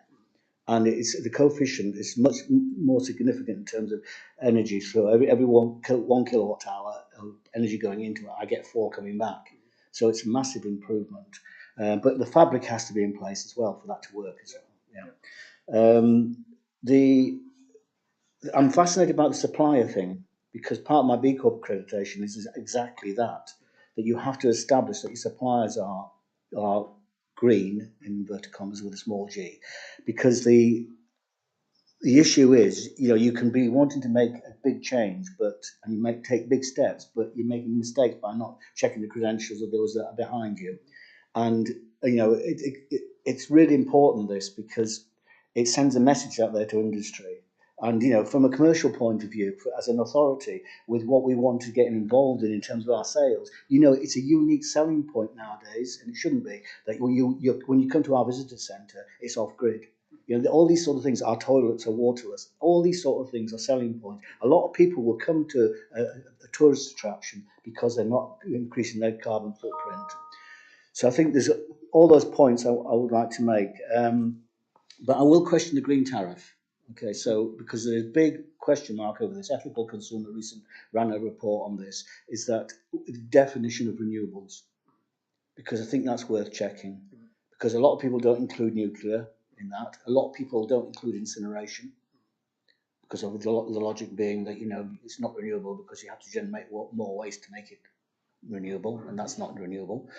So I would like to think that we are challenging the definition of renewables within the energy suppliers. Okay, I'll leave it like that. Sorry. Do you want me to respond on any of those? A lot of those were comments, but if you thought anything needed responding. I would just say on the energy point of view that we dual report our Scope 2 emissions. So that means we have our emissions with the green tariff netted off, and then we are gross emissions. So we are trying to be transparent to not obfuscate that. But you're definitely right. We're trying to get a meeting with our energy provider to get a more in-depth discussion about that, the transparency of that. But I do agree there is different definitions in terms of what makes fully green and different appetite for what makes a fully green tariff. The heat pump, I think that you raise a good point, and I think the planning hopefully that's going into the new the building, we need to plan for both heating and cooling in a kind of in the climate future that we're heading towards. In terms of incrementalism, I picked out the big things in terms of decarbonisation, but if you look through the report, there's a lot of very small things in terms of energy efficiency and all that. Ultimately, we need to use less as our first and think about what we're doing. Any more? I'm happy to have a conversation at any time. Okay. Marcus? Malcolm? Yeah, thank you. I think that's just a general point about this section 3 or whatever. I mean, it's really important, as you've said, that we're seen to be an exemplar, we're a national park, top 10% and all that sort of stuff. So to be seen to be doing things as an authority is important. And I'm really pleased that we are being seen like that in terms of the more local stakeholders. So the more we can help them to do that, use your expertise to help the other people around the authority area, the better. And I think in future, the points that members have made about what we can do in terms of suppliers and all of that is clearly really important. It's clear that we're already doing some of that, and I presume it's clear that we can do actually more of that. People need it in their heads. And although I'm not bothered about putting numbers to it, I think it's worth at least having something about that when you're reporting back to us. So it's not just the 1 and 2, which is get these down to 0. It's giving the fuller picture of what we as an authority are doing. But apart from that, I think it's excellent, the sort of stuff that you're doing. And let's hope we get to where we want to. Yep. Oh, sorry, I forgot you. No, don't worry. I do apologise. I wrote you down. Quick question. Yeah. Tom, this is an excellent paper, and the work you're doing is, I'm really impressed with how we're going on. It looks as, am I reading this right, 4.1, then in the last 4 years, we have actually reduced our carbon emissions by more than half. Is that right? 52% down. Yeah. So we've got 48% to go till 2030. Is that right? Yeah. When will you have the baseline data ready for Levisham? And do you expect that to, is that a great big carbon sink? Is that absorbing a lot of carbon, do you think? Or you don't have to answer that question. When will you have the data? I have some data now, if you like it. Do you? Yeah. Would you like it now, or would you like me to? No, I'm just, I don't need it all now, no, it's just, it would be interesting. And are we going to, I'm assuming it does absorb rather than emit carbon. Yeah, it is a net sequester. Right, so actually, are you using that 52% in that calculation? No, we're not allowed to do that. Right. Otherwise there'd be a lot of shady accountancy going on across yes. there. The only, that's not factored into how the carbon code lays out That's what I'm really asking. Yeah. How you can do that. And basically any offsetting or insetting opportunities that we would look to develop in our natural environment assets would be about additionality anyway. It'd be like, so it'd be taking a piece of land and looking at appropriate land use change that would elicit a increase in carbon sequestration. It's not about taking what we've currently got and saying we're going to say this. It's about saying we're going to do a new project, more trees, more X, and then those carbon credits would be inset or offsettable. Very good. Thank you, Tom. George, I'd like to wrap this up because we've got another item on this. Thank you, Chair. I was interested to see, thank you for your report, Tom. I was interested to see the replacement of park vehicles with electric vehicles, which we know electric vehicles don't burn fossil fuel, and they also play a part in improving the environment by eliminating exhaust emissions as well. Why don't we likewise play our part in encouraging park visitors that electric vehicles are a good idea by, for example, exempting electric vehicles from car parking charges? I think that next time, next item. It's just in reference to Patrick's point earlier, which I think is very relevant. You said you had the data with you at the moment. I know we are tight on time, so maybe if it is circulated to the members afterwards, that would be quite helpful. So that's about the data on the Lewisham station. Thank you. there's a large finger in the air on that, and Christine probably agree in terms of the natural calculations that we used are, they're not. There is a degree of temporal degree to them, but they're quite fuzzy, I would say. Absolutely. And also in terms of our ecologists' assessment of land use types, it's broad brush yet, but it's definitely illustrative. Yeah, and given that you've put some effort in preparing them, that would be helpful for us just to take a look and obviously note the caveat you've just mentioned. Okay, I mean, I didn't want to preclude members from having that now. It's just if it's work in progress and it's quite complex, maybe it would be best to have that done before it came to us. Okay. Well, I had a little bit of chat about this. I'm not surprised because it's just a whole new world, isn't it? What I'd say about a few comments is that it's quite easy to do the right thing in these things. What's really difficult is proving it. And it's a whole industry. It's a whole industry trying to do that proving. I dread to think how much effort that will take. I can't really see an alternative to it. But perfection is very elusive, and I think we ought to not worry too much about perfection. Let's do the 85% of it that's obvious, and then we'll argue about who should be responsible for which emission, or whether the emissions from a cow of our tenant on Lewisham that's paying us a rent should be our business or not. It goes on forever.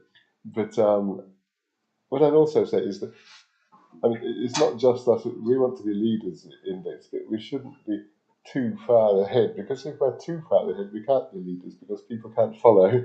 And so we need to set the way, but we need to set the way that people can follow. Otherwise, you're not being leaders, you're just kind of being holier than thou. And so I think it's really important that we take a common approach. And mostly, particularly, in our local region, we'll talk about this next item. In our local region, we need to have a joined-up approach to better climate change. It's no good being a competition that excludes others. It's about making our whole society do the right thing. And so, sticking to the trusted or common paths, even if they may not be perfect, I think it's a lot better than trying to blaze a trail too far ahead on ourselves. I say that with regard to the green electricity tariffs and stuff like that. Interesting to see that we consider electric is the way forward, and I take your word for that. So that's my 2 pence on it. But the recommendation is that members approve the contents of the plan, or indeed approve the plan, and wish officers luck with it. Everybody happy with that? Thanks. Do you want to take a short comfort break? 5 minutes? Because otherwise I think we'll be sick by the time we've finished today. So we'll just have 5 minutes break now.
we'll reconvene with item 13, which is climate change in the national park, the UN's race to zero. I think this one's Tom again. Well, this one's going to be a little bit of a double act between the two Toms. We've got a double bill of climate change this morning.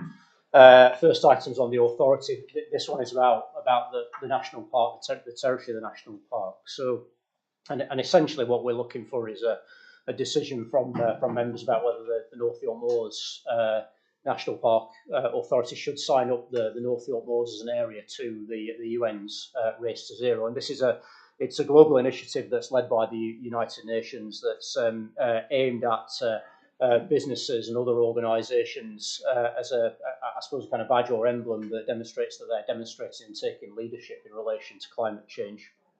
And the UK National Parks Energy and Climate Change Officer Group that Tom alluded to earlier and sits on has been doing some work over the course of the last 18 months, 2 years around climate change and climate leadership, which partly led to the work that Small Will Consulting have done with each of the 15 UK national parks to establish a carbon baseline for the territories.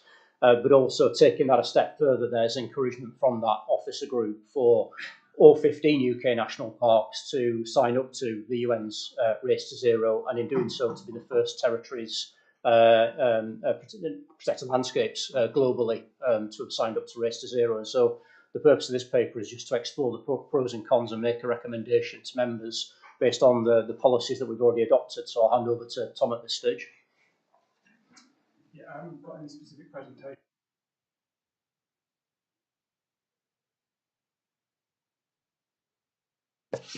Sorry. There's no specific presentation on this one.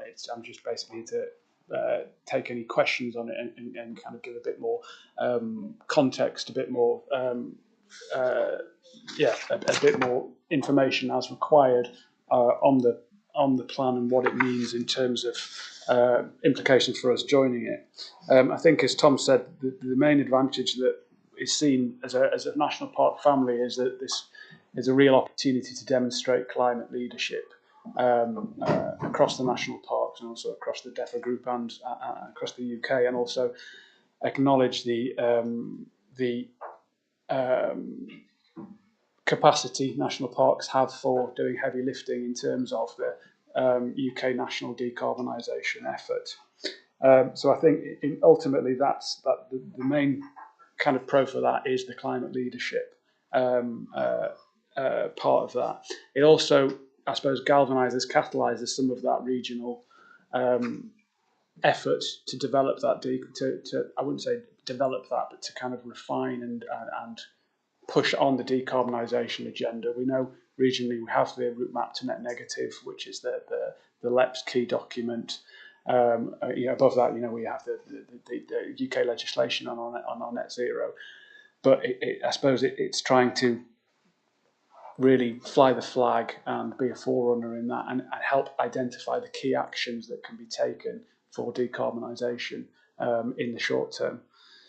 In terms of the risks of joining the scheme, one of the key differentials, I guess, on the scheme compared to standard carbon accounting is it takes a territorial approach to emissions recording. It takes a consumption-based approach. Most emissions recording is a territorial-based approach. You just draw a big ring around an area and you quantify the emissions which are created within that area that are generated through energy, through transport, through land use change. What this does is takes a wider view, and it's more of that scope 3 issue. It's more of that scope 3 territory. So it's all, it's looking at our energy use within the national park, but it's also looking at the food and drink consumed in the national park. It's looking at goods and services procured by residents and businesses within the national park. So it's going up and down supply chains. It's considering how visitors travel to the national park, where they're coming from, the distance they're coming from, and the form of travel they're taking. and the visitors travel as they're in the national park. So it's far more nuanced than simply drawing that. And the reason the officers group took this approach of baselining based upon a consumption-based approach is because it, again, to demonstrate climate ambition, it's saying we recognise the source of the problem or potential for the national parks contribution based upon their specific economies is probably, and their demographics, is probably a little bit larger than, I wouldn't say larger, but more skewed than some areas. So yeah, that's what a consumption-based approach takes. That I suppose where the consumption-based approach, where the difficulties come in, is ultimately in reporting. The emissions data that we'll get from government saying these are your territorial emissions will be based upon a production-based approach, where so we'll be kind of mixing a consumption-based and a territorial-based approach. There's also the potential for more reporting. We'll be reporting to DEFRA as part of our framework indicators. We'll have that obligation.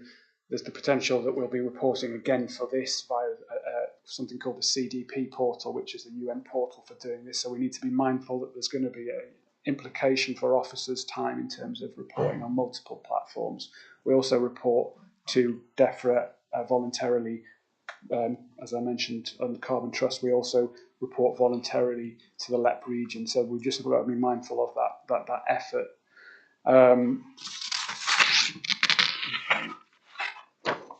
Again, just coming back to the consumption-based approach, we've also, this is what comes back to Jim's point in terms of the 80% and kind of perfection is the enemy of the good, I think is the saying. The consumption-based approach, by its nature, the emissions data that comes with a consumption-based approach is quite fuzzy, and that's because it uses proxies to generate data, because it's very difficult to, unless you've got a receipt, unless John has got, I could get a receipt for everything that's consumed, bought and sold in the national park. That'd be fine to be able to quantify those emissions, but we can't do that, so we can only generate consumption data based upon proxies, and those proxies take regional data, national data, and then apply a figure to them. So what that means is when you do something in terms of, say, you put an initiative to eat more local goods, you're not going to see the implications of that data until quite late on, because you're taking national proxies rather than regional proxies. But this is nature for the course. But what it is doing is saying we recognise the problem is probably larger than our territory, and we need to is larger than our territory, and we need to fully encompass that. So I think that's where the climate leadership aspect comes on from. I'm going to stop talking now on that. Yeah, I was just going to, I suppose, just to finish this this off. I think having weighed up the pros and cons, as officers, we're minded to recommend that we do sign up to it on the basis that this is a piece of work that we would wish to do anyway, in terms of helping to demonstrate how the North York Moors could decarbonise consistent with management plan commitments and the fact that we've endorsed the regional roadmap to net zero or carbon negative, as Tom indicated. And although we can see some downside risk in terms of the risk of additional reporting burdens, and just simply the fact that this will be challenging for every national park, not just the North York Moors. The only way this really works is if all 15 UK national parks sign up, and on the basis that we don't feel that the downside risk is excessive, that we feel that this is something that we should contribute to as part of our commitment around climate leadership as well as national park. I'll keep that on for. Some questions. I just have a couple of questions for Tom. Tom and I went to a UK summit in the Lake District a couple of months ago, where our UK colleagues, the majority of them are very keen on this, Some of us are kind of already doing this stuff in a different format, and the simplistic challenge is, if you're having to account for it in two different ways, what's that going to cost us? On the other side of that, we would like to be seen to align with our colleagues who are very keen on this, and those are my very basic instincts.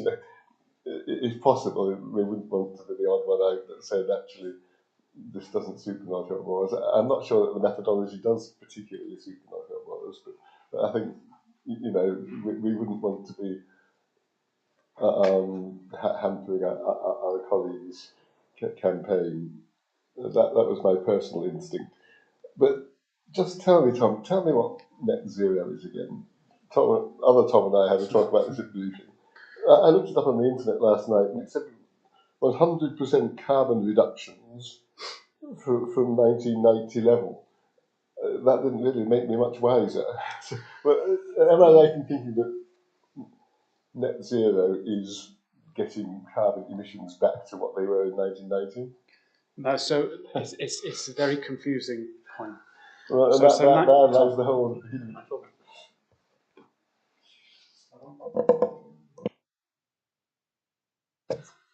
So it's a very good question, because it's a fairly confusing point. So in terms of net zero, carbon neutrality, those two phrases were different things, but they're kind of become interchangeable and slightly bastardized, I should say. So net zero is also meant getting emissions down to zero, full stop. Carbon neutrality was getting it down to as close to zero, and then accounting through other sources, whether that be through carbon capture or whether that be through natural sources or offsetting, getting that figure down to zero when you net your carbon figures. When you go back to this 1990 figure, the 1990 figure was used just simply as a baselining. So currently at 2023 figures, the UK is below 1990 figures, because we've started decarbonising a long time ago. One of the forefront runners in that, not as quick as we need to be, but we're already below 1990 figures. The reason this 1990 figure was used and not some total quantum number, as in 4 gigatons, is because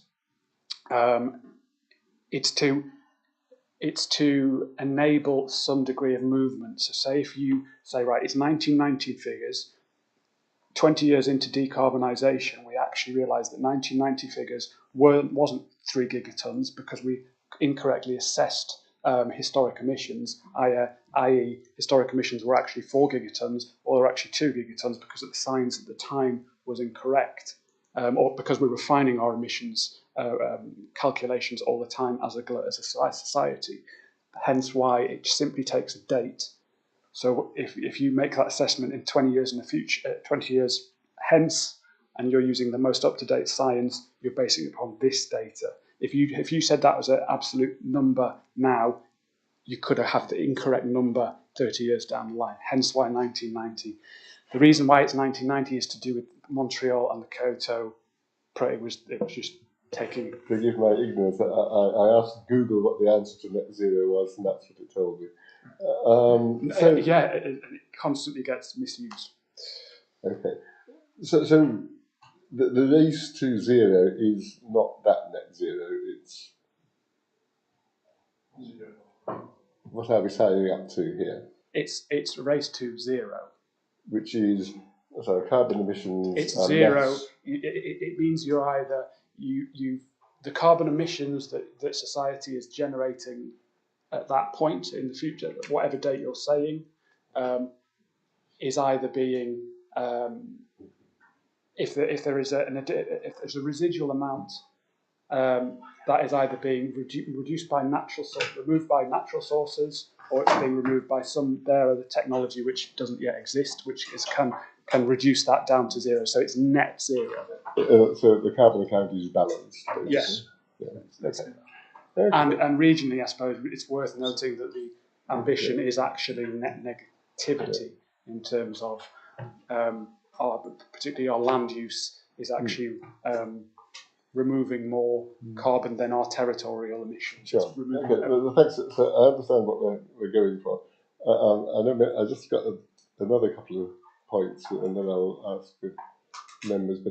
But so if we sign up to this UN directive, if you look at the other people in it, national parks sort of stand out as not being usual characters. These are usually in global industries and things like that. And so it's taking a bit of a flyer for national parks to say, we're going to jump into this. However, the purpose of it, I think we're doing what we can towards getting to net zero within the plans and policies that we have.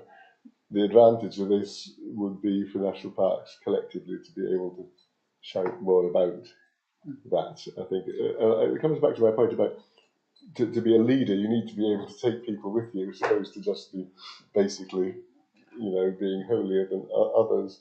And so, what is our chances, do you think, of actually achieving this, given that we don't own our land and we have little say over the other people in the park and what we do? What are our chances of succeeding, or are we just going to spectacularly not do this? And if this is something, if this was like my farm audit, if I didn't comply with my audit plan to get there, they'd take my certificate away. Is that going to happen? Are we going to end up being lambasted by the UN for missing our targets, or are we just going to set a target and report our progress to it, whatever that may be? I think the latter. I think I previously looked at this tool which we report via last week, and that does provide, for what it's worth, it provides a rating as part of your performance on an annual basis. That rating is private to yourself, although your actual plan is publicly available. I don't think this is about wrist slapping or anything about that. It's simply about kind of encouraging the right behaviours and encouraging the pace. I think that's the key thing. I don't think signing up to the UN report, as Tom alluded to, and I glossed over the fact, we our management plan objectives is to decarbonise the territory anyway. This isn't anything new. All this UN thing is a wrapper, is an initiative, and also an ability, to fly a flag and to rally around that flag, I guess. By signing up to this, we're not going to change any of the specific activities that us as a national park will be doing, and what we're good at and what we're kind of geared up to do. It's not going to change those things. And back to your question in terms of whether we hit it or not, I don't. That's kind of down to personal. Depends what day of the week you ask me. But it's about doing things in the right order. This is what we need to do over this next. Going back to what Tom was saying for management objectives, it's about identifying the prioritised for decarbonisation things, the things we need to be doing early, the things we're good at, and identifying where the gaps are and working with our regional stakeholders and partners to ensure that we're moving together and things aren't falling through the gaps. But it's best endeavours, and as you said, it's about winning. And I keep saying this, with decarbonisation, you can win the race, and this is, again, perfect versus you can win the race too slowly. We need to be moving fast and doing the high impact, high carbon intensity things, getting them out of ticking those off, and then moving on, adjusting as we go. So that's what this is about. And I think the UN scheme is geared around identifying those things. It's not about getting that down, counting down to zero. It's about making sure that organisations are doing the meaningful things fast. Hence the race, I think. Okay. Sorry, I fogged that a bit. Members' questions. John. Given the emphasis that we've already placed on leadership already this morning, I can't see there's an alternative other than to accept this recommendation. We need to help, at the very least, show the way. Arnold? Yeah, I think it's an excellent report, Tom. and he answered the questions, I think, very fairly. But when you take leadership as a role, you by going fast and correctly, you identify the obstacles, and then you could go back to the people you're taking with you and say, this is the brick wall we hit, don't you hit it as well. So I think I would say that I don't have a hesitation in business, I certainly have a hesitation about being leading. You know, some of the activities I've done in business, my competitors have now taken on board 2 years later. The people look at what's happening out there, and I think we have identified a responsibility for us to take it, and I'm great. I don't think I'd be sat here if we didn't have such a positive view towards all these issues. But the reality for me is that we're already in that race. It's just that we just need some steroids. So I think this is a steroid. That's a bad way of describing it, Arnold. Performance enhancing drugs. Yeah, Malcolm, and then I think that I'd like to move on if there's no objection, because to be honest, this is really about the packaging of the stuff we're doing already. Yeah, I'm not sure I want to be on the steroids, to be honest, but let's see how it goes.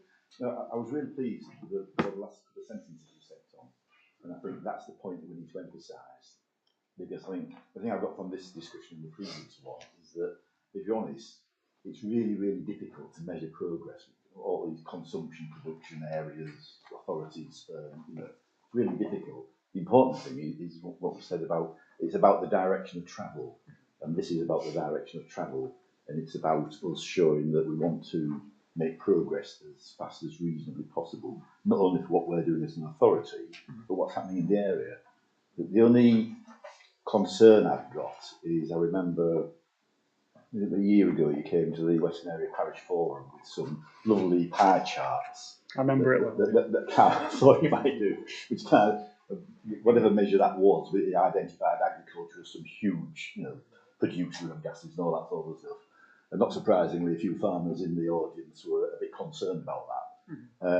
And that's the sort of thing that we need to make sure that the message that we're getting out about, this is the problem and this is how we're solving the problem. We're not saying we're not going to have agriculture in, because obviously that would be ludicrous. So it's difficult to get the numbers, and even when you get the numbers, they can be misinterpreted if you're not very, very careful about how you present them. But fully support the recommendation. I think you're right in terms of that, the optics and the interpretation of those figures. I'm hoping that this next stage that we're moving on to will be about solutions rather than. And the thing, also worth mentioning, members, is we need to also not forget the adaptation part, because that is the other side of the coin, which is coming down the line, and in terms of just as important as decarbonisation. Chairman. I'm listening to that. I think there might be an argument for those that haven't already done it, that maybe the authority could run a carbon literacy course for us, because it does come down to sometimes understanding, and it's a minefield, and I don't profess to understand it. So I've done that, but I could refresh. Just before, I think it's obvious we're going to do this. Just one question. I mean, if for some reason it was really not, interest or capability or not working for us, would we leave? I don't think I think you could do that. I mean, I don't think that the implications for the wider national park family might be. No, absolutely. I just mean, forgive me for asking the stupid question, but if for some reason, the UN's race to zero is something which is governed by the UN. It's not us leading the thing, and if that changed into something which didn't work for us, then we wouldn't want to be signed up to something. It's purely voluntary, isn't it? No. Sure. Okay. No, well, on that, with that in the background, recommendation is that we do this and see how it goes. Proposed by Malcolm, I think, and seconded by Arnold. Everybody in favour of that?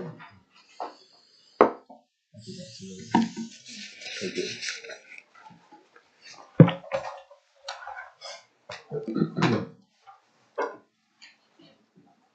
Right.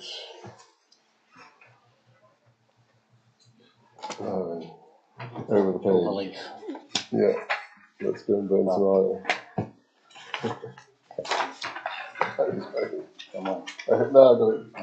Okay, so on to item 14, then it's our tree and woodland strategy, page 41. Morning members, for those Morning, of you Rachel. that don't know me, I'm Rachel Pickering and I head up the woodland team here at the authority. Now quite a few of you will have seen the tree and woodland strategy recently because it was taken to the Conservation and Climate Change Forum on the 2nd of October. So a lot of you are already familiar with it and have looked at it in great detail already. So I'm not going to go through it in great detail now, you'll be pleased to know. There are just 3 things that we wanted to highlight today. The first one is a very small thing. We're going to take out the reference to wood fuel because we don't really have a remit for that as an authority. So that's been done in this most recent draft. And then the second thing was something that was raised at the forum around strengthening our resolve to restore ancient woodland sites, and so we have done that in this final draft. You'll see the word in there: all ancient woodland sites will either be in favourable ecological condition or in active restoration towards this. So that's a really strong commitment to preserving our ancient woodlands, which are really, really important to us, and we have a good percentage of in the park. We also have strengthened our resolve around the veteran trees as well. Just you'll see the wording in there. And then also something that we didn't discuss on the 2nd of October, but officers have thought about it since. This would be a really great opportunity to review how members, how we as staff bring woodland creation projects to you as members. So you will see from the paper that we haven't actually reviewed this since 2006, which is a long time. So we thought, especially in light of our current ambitions around more woodland creation in the management plan, 2,500 hectares in the next 10 years, we thought it was time to have a good look at that. So you will see that there was quite a wordy sort of explanation of when we would bring things to members in the past, and it started with officers I've struggled to come up with, so that kind of sums it up. So what we've tried to do here is we've made it very succinct, and what we've said instead is that basically we will bring things to members when we as officers feel that things warrant this because of its significant nature, and then we've gone on to qualify a little bit what significant nature is. Basically it's where we feel that there's a negative impact on national park purposes. So not just from the conservation point of view, but it could be recreation and well-being as well. So we've kind of broadened that out, but hopefully that covers everything that we would want to bring things to members for, rather than bothering you with things that we weren't concerned about. So today we're hoping that we'll answer any other questions that people may have, or any other concerns around the strategy, any comments that people have, but basically that hopefully that you as members will adopt this strategy today. Thanks, Rachel. Did you want to come in, Patrick, as the forum chair that considered this?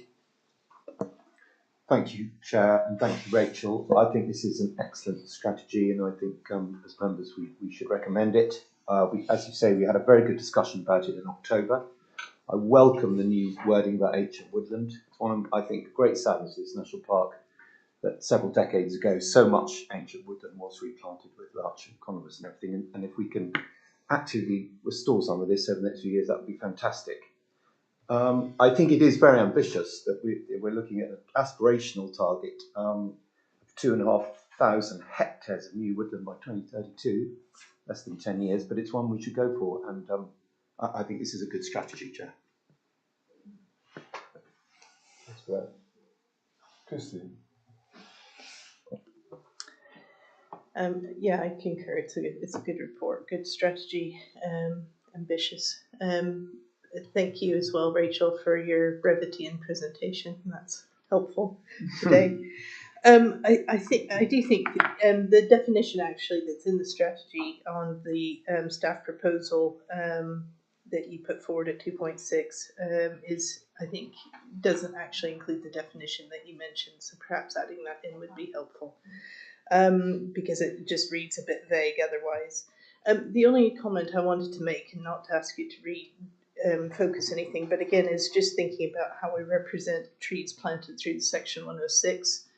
Because I think there's a real risk of sort of a type of double counting starting to occur. Again, we're thinking about trees as carbon sinks, but obviously that both depends on whether those trees are then felled at some point and how that wood is then subsequently used. But it also shouldn't count the Section 106 trees, which are being planted for the purpose of already compensate. You see where I'm going with that. Anyway, so I just wanted to raise that, but thank you very much. The world will never be the same with carbon accounting. Because our Section 106 trees are only offsetting 10% of what the Woodsmith mine is doing. So it's useful thinking about that actually. There's 90% going out there, which we're not offsetting, and that's going to be, I don't know, India or China or somebody else's problem maybe. But it's a funny old world. Was there a question in that, Christine? No. In that case, our members happy to approve that the strategy is recommended by the Climate Conservation Forum. I'll take that as unanimous. Thanks very much. Thank you. Thank you, Rachel.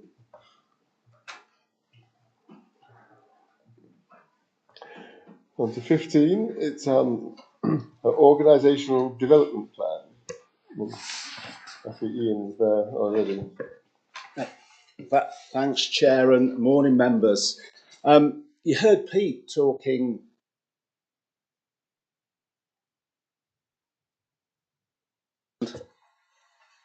I need some training and some in how to use this kit, obviously.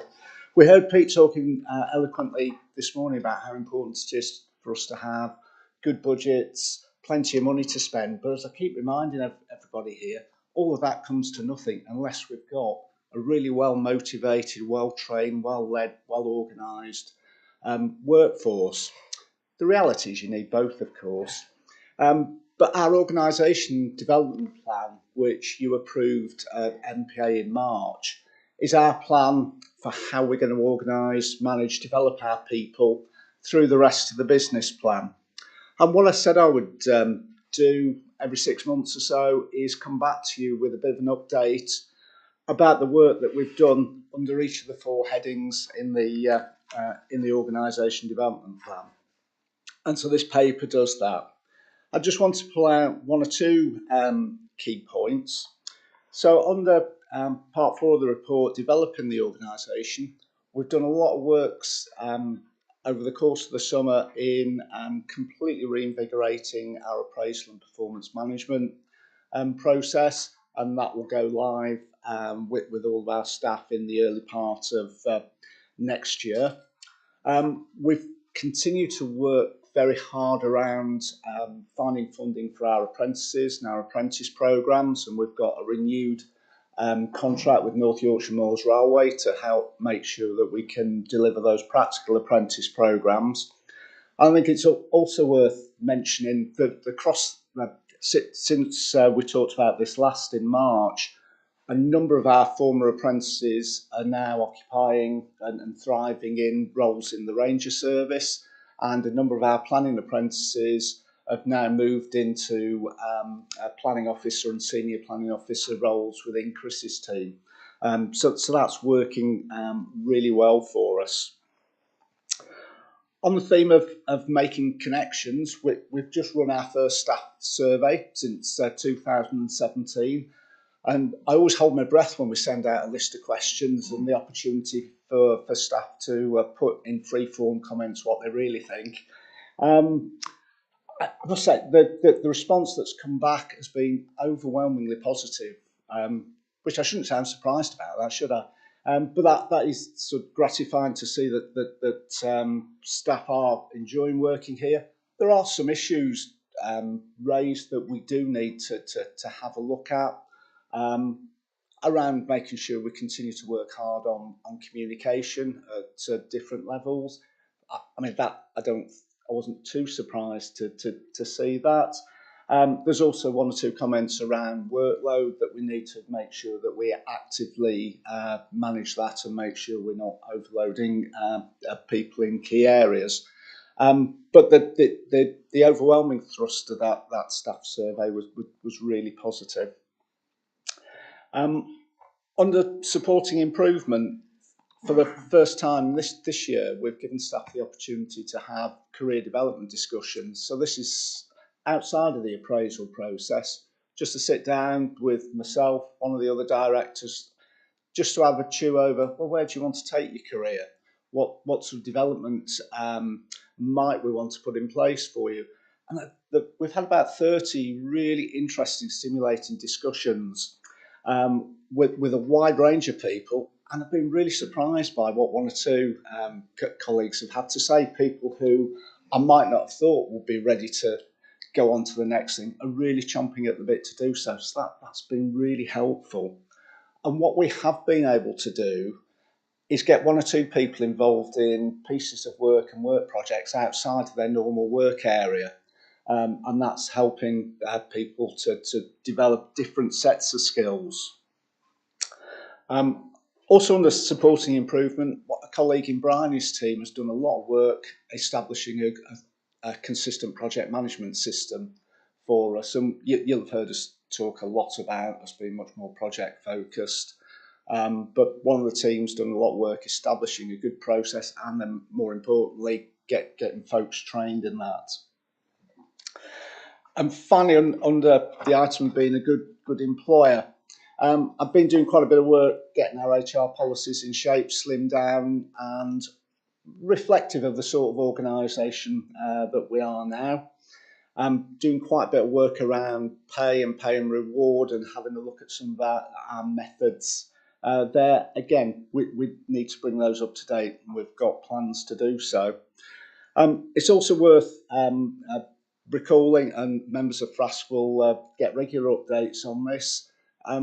Our sickness absence rates remain, touch wood, refreshingly low, which is not the case in the wider workforce out there in the country. And our accident record, again, and safety record is very, very strong. Lots of minor stuff reported, but nothing major. So all in all, in terms of progress with the organisation development plan, I think there's a whole set of positive stuff. Feedback from staff is positive, and we need to continue to make sure that the way in which we manage our staff really closely align with what we're trying to do in terms of business plan delivery. But I'll pause there, Chair. Thank you. Really good report. Heather. That's great news. I mean, working with your staff, I mean, the key to your organisation is your staff, and I think this is a brilliant report. And it can often, speaking to them, surveys can stop things happening, and communication is always a big key issue sometimes, and misunderstandings. And I really welcome this, and I think I think everyone in the room will say it's very well thought out. Thank you. Thanks, Pat. Thank you, Heather. Malcolm? Yeah, again, covered all, showing where you're making progress on what you said you were doing. I think just comment on appraisal. I mean, clearly, managers need to talk to staff regularly about what they're doing and all that type of thing. But equally, I think the other side of the coin is to set aside maybe an hour every year to have a formal sit down with the staff, some notice that this is going to happen, and you're going to discuss what have you been doing, how's it been done, what are you talking about the future. In my experience, that always brings up something or other that neither of you have discussed during the year. I'm never sure exactly why that is, but that's my experience. And so I think it's really important that you do the continuous stuff, but equally you maintain the annual how's it going. And it becomes an event, and that event normally produces some positive results. Agreed, and that's definitely the case, that we'll retain that annual conversation as well. Okay. Well, I think the conclusion at 8 is really valuable. Recognising there's more to do, but we've made a good start. And I really welcome it coming back to authorities. As you say, Ian, you know, we think a lot about the money, but the money's useless without the tools to do it. And so, really good to have this report and to hear your progress. Okay. The recommendation is that we note that progress. You all happy with that? Absolutely. Yeah. Thanks, Ian.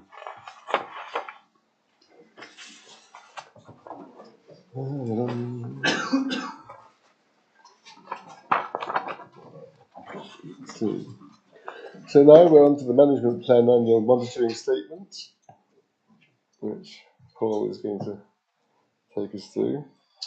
Good morning, members. This item is asking members to note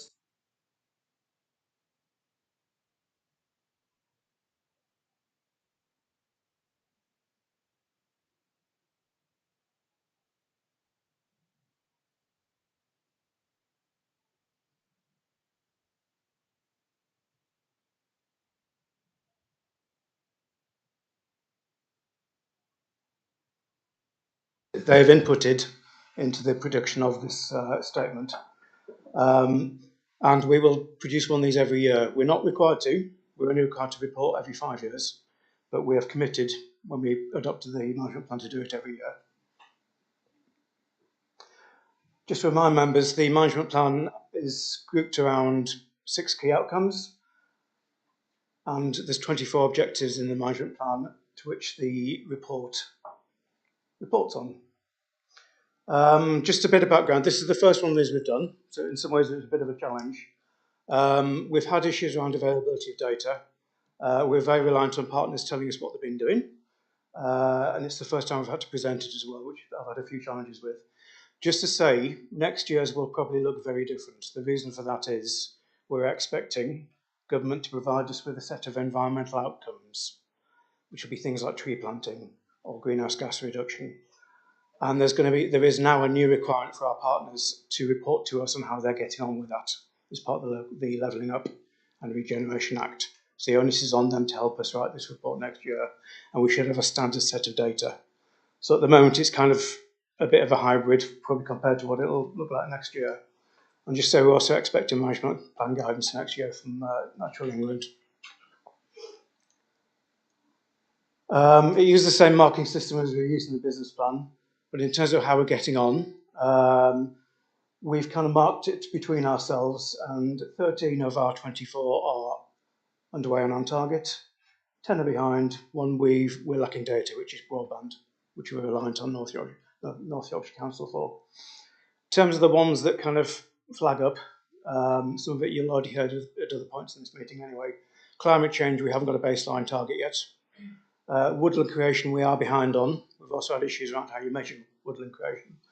But there's figures in there saying we've planted around, so I can't remember the figure off the top of my head, it's like 150 hectares, when we should be doing 250 hectares a year. Some of that's down to a lag, but we are behind on that. We're also very behind on water bodies and ecological recovery water bodies, to which we're very reliant on other people to sort out. There's a few others. Cycling, we're slightly behind, but we've got a new cycling officer in place. We're behind on affordable housing delivery, unfortunately, which is one I'm responsible for, but we are pursuing that. We've got schemes in the pipeline, and there's various other things. And in terms of the report itself, there was a link in your report, and I asked Judith to click on it. It's embedded within our website, so can you click on outcome 1? You can kind of whiz around it. I don't think it will work. Oh, in which case, that technology. It should do. You click on it. I've just clicked on it. Okay. In which case, yeah, basically you just whiz around the report. It's kind of we haven't done it as a PDF or a separate document. You kind of whiz around the report. Which point should we go back to the presentation?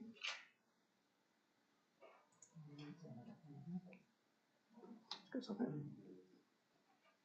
It's not moving on. Can you click on the next slide? We'll take your word, Paul. We'll take your word. I knew there'd be an issue with this. Can you click? Yeah, No, it's not working. I've got it online. We were provided the link. Yeah, hopefully you've had a chance to have a go through it. Fortunately, our slides are stored. I think the next slide actually was just to put the recommendation that the members know the report. So just really stop there and take any comments.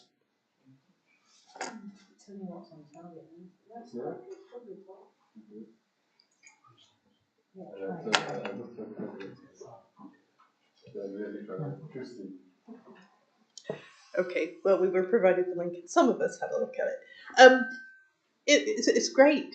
I mean, I really, really liked the way it was presented and the fact that it's gone out on the website like that, so people, have the opportunity to dive into it, and it's really, in my mind, illustrating that transparency from the park. So, obviously, even an embrace of AI technology in a good way. So well done for that. Yeah, I just thought it was really good. Thank you.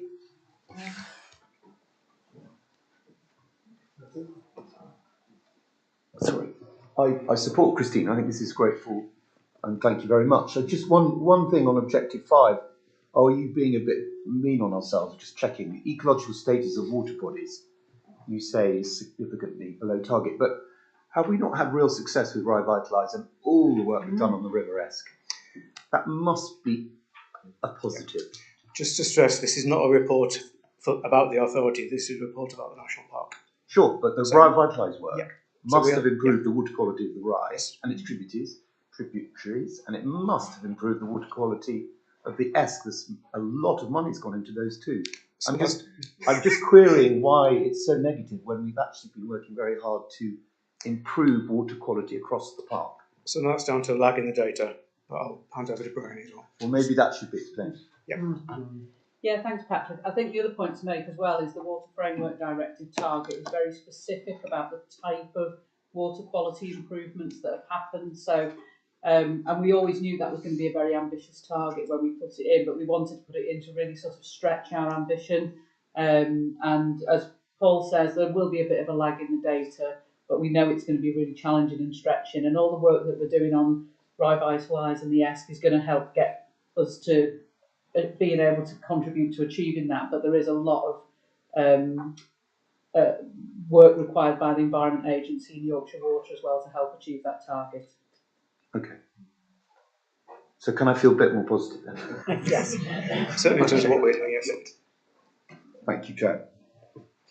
Sure. I mean, one of the issues too is when you have a monitoring framework, you're sometimes beholden to those people to do that monitoring, and so we're not our own masters in this process, are we? We can set the direction, we can set the priorities, but delivery of that, some of that is both actions and monitoring are out of our control. But I do think getting the right indicators is really important.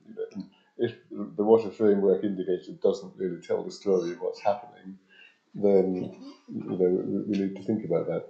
I'm not saying it does or it doesn't, but indicators can be misleading of the general picture. So we maybe learn some of that as we go along.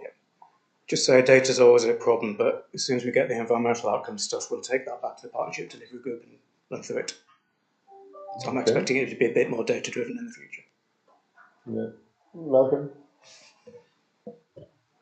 I mean, the two things to take from this is that first of all, some of our partners need to get a bit better at telling us what's going on, one way or another.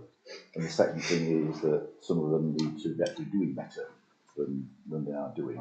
And it's not a matter of naming and shaming, but you do need to identify where there's. I mean, on the water, it's a good example because there's a target to hit. We're making progress, but there's still a long way to go, and that's essentially the conclusion I think that we're seeing at this time, right? Yeah. And judging by the amount of infrastructure that needs to be done to get it up to where we want to be, it could be quite a long time before we're very happy, if that's the right word, with where we are. And the same goes for quite a number of these things. But yeah, so it's good that you're giving us the opportunity, well, giving us the information about how it's going and the opportunity to comment on it like this. Okay. Recommendation as 11 is members note the contents of the report, not a comment. I think we've done that. Thanks, Bill.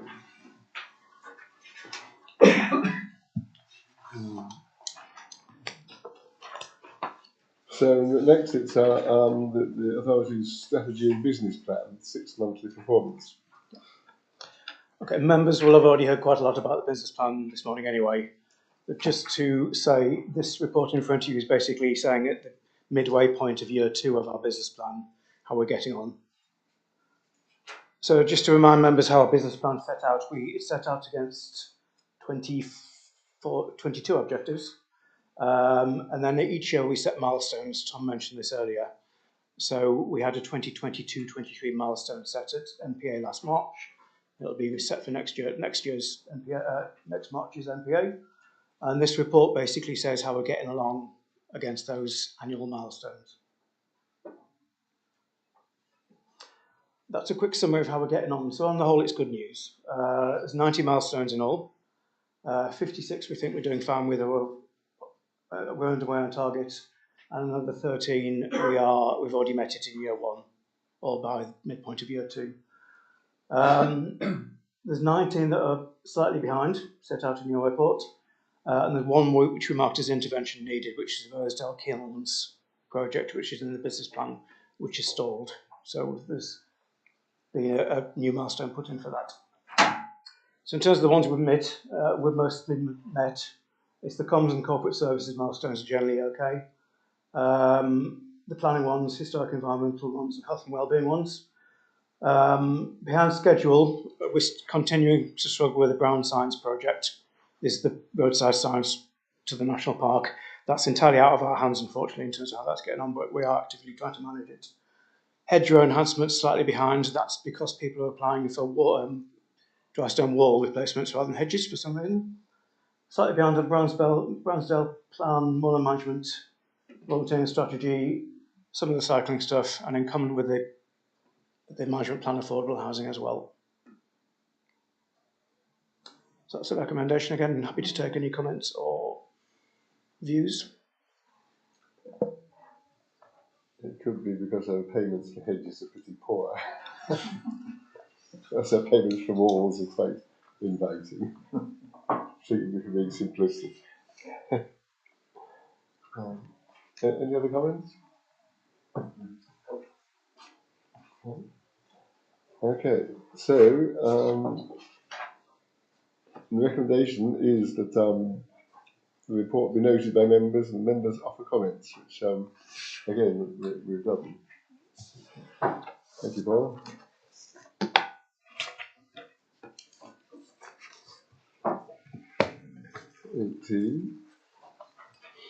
So now on the record, there's a couple of things to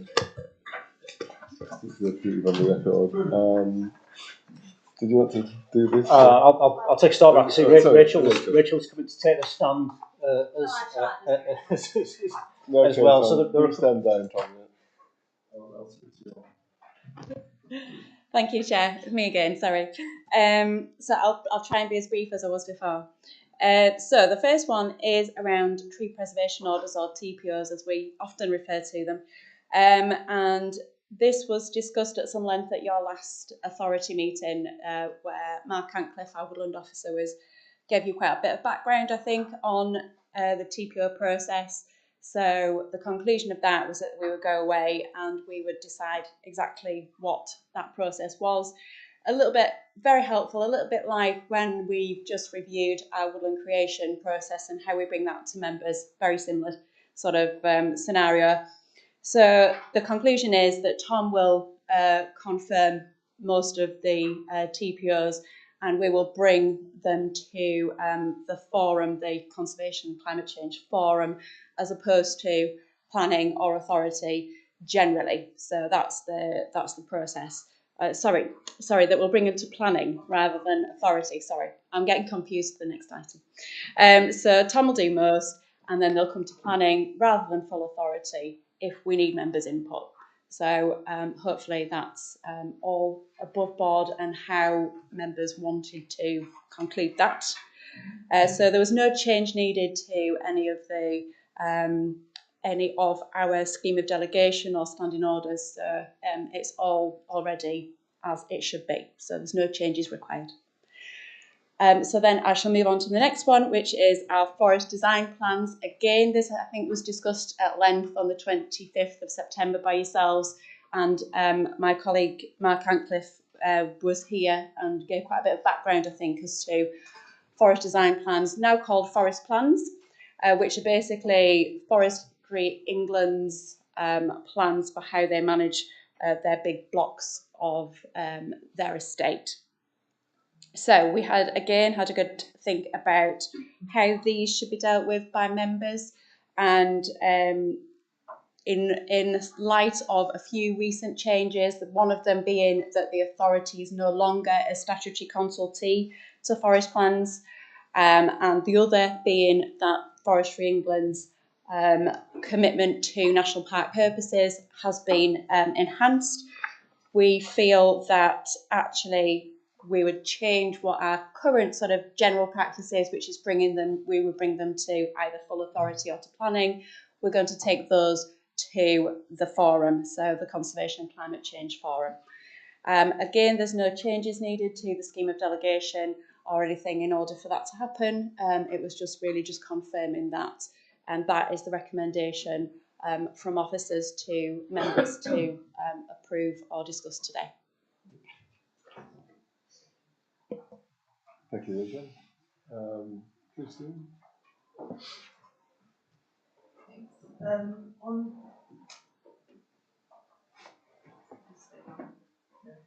It's not going to stay on, I'm sorry.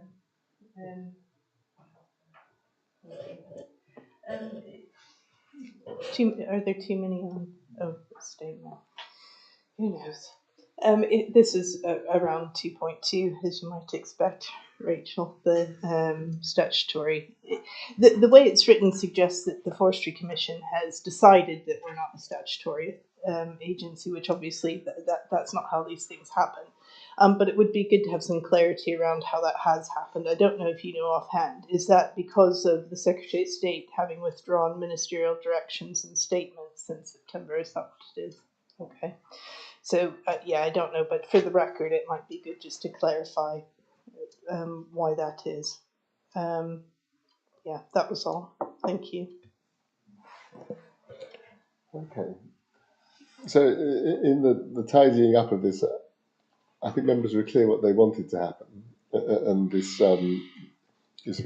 there's actually no need to change our scheme of delegation, but we do want TPOs, when they are considered by members, to be considered by planning committee, and this suggests that the planning committee's remit would be updated to reflect that.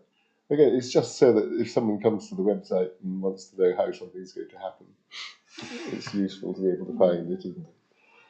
So, but ultimately, those changes needed to the scheme of delegation, and as I say, such consultation as we do have on forest design plans can be done initially by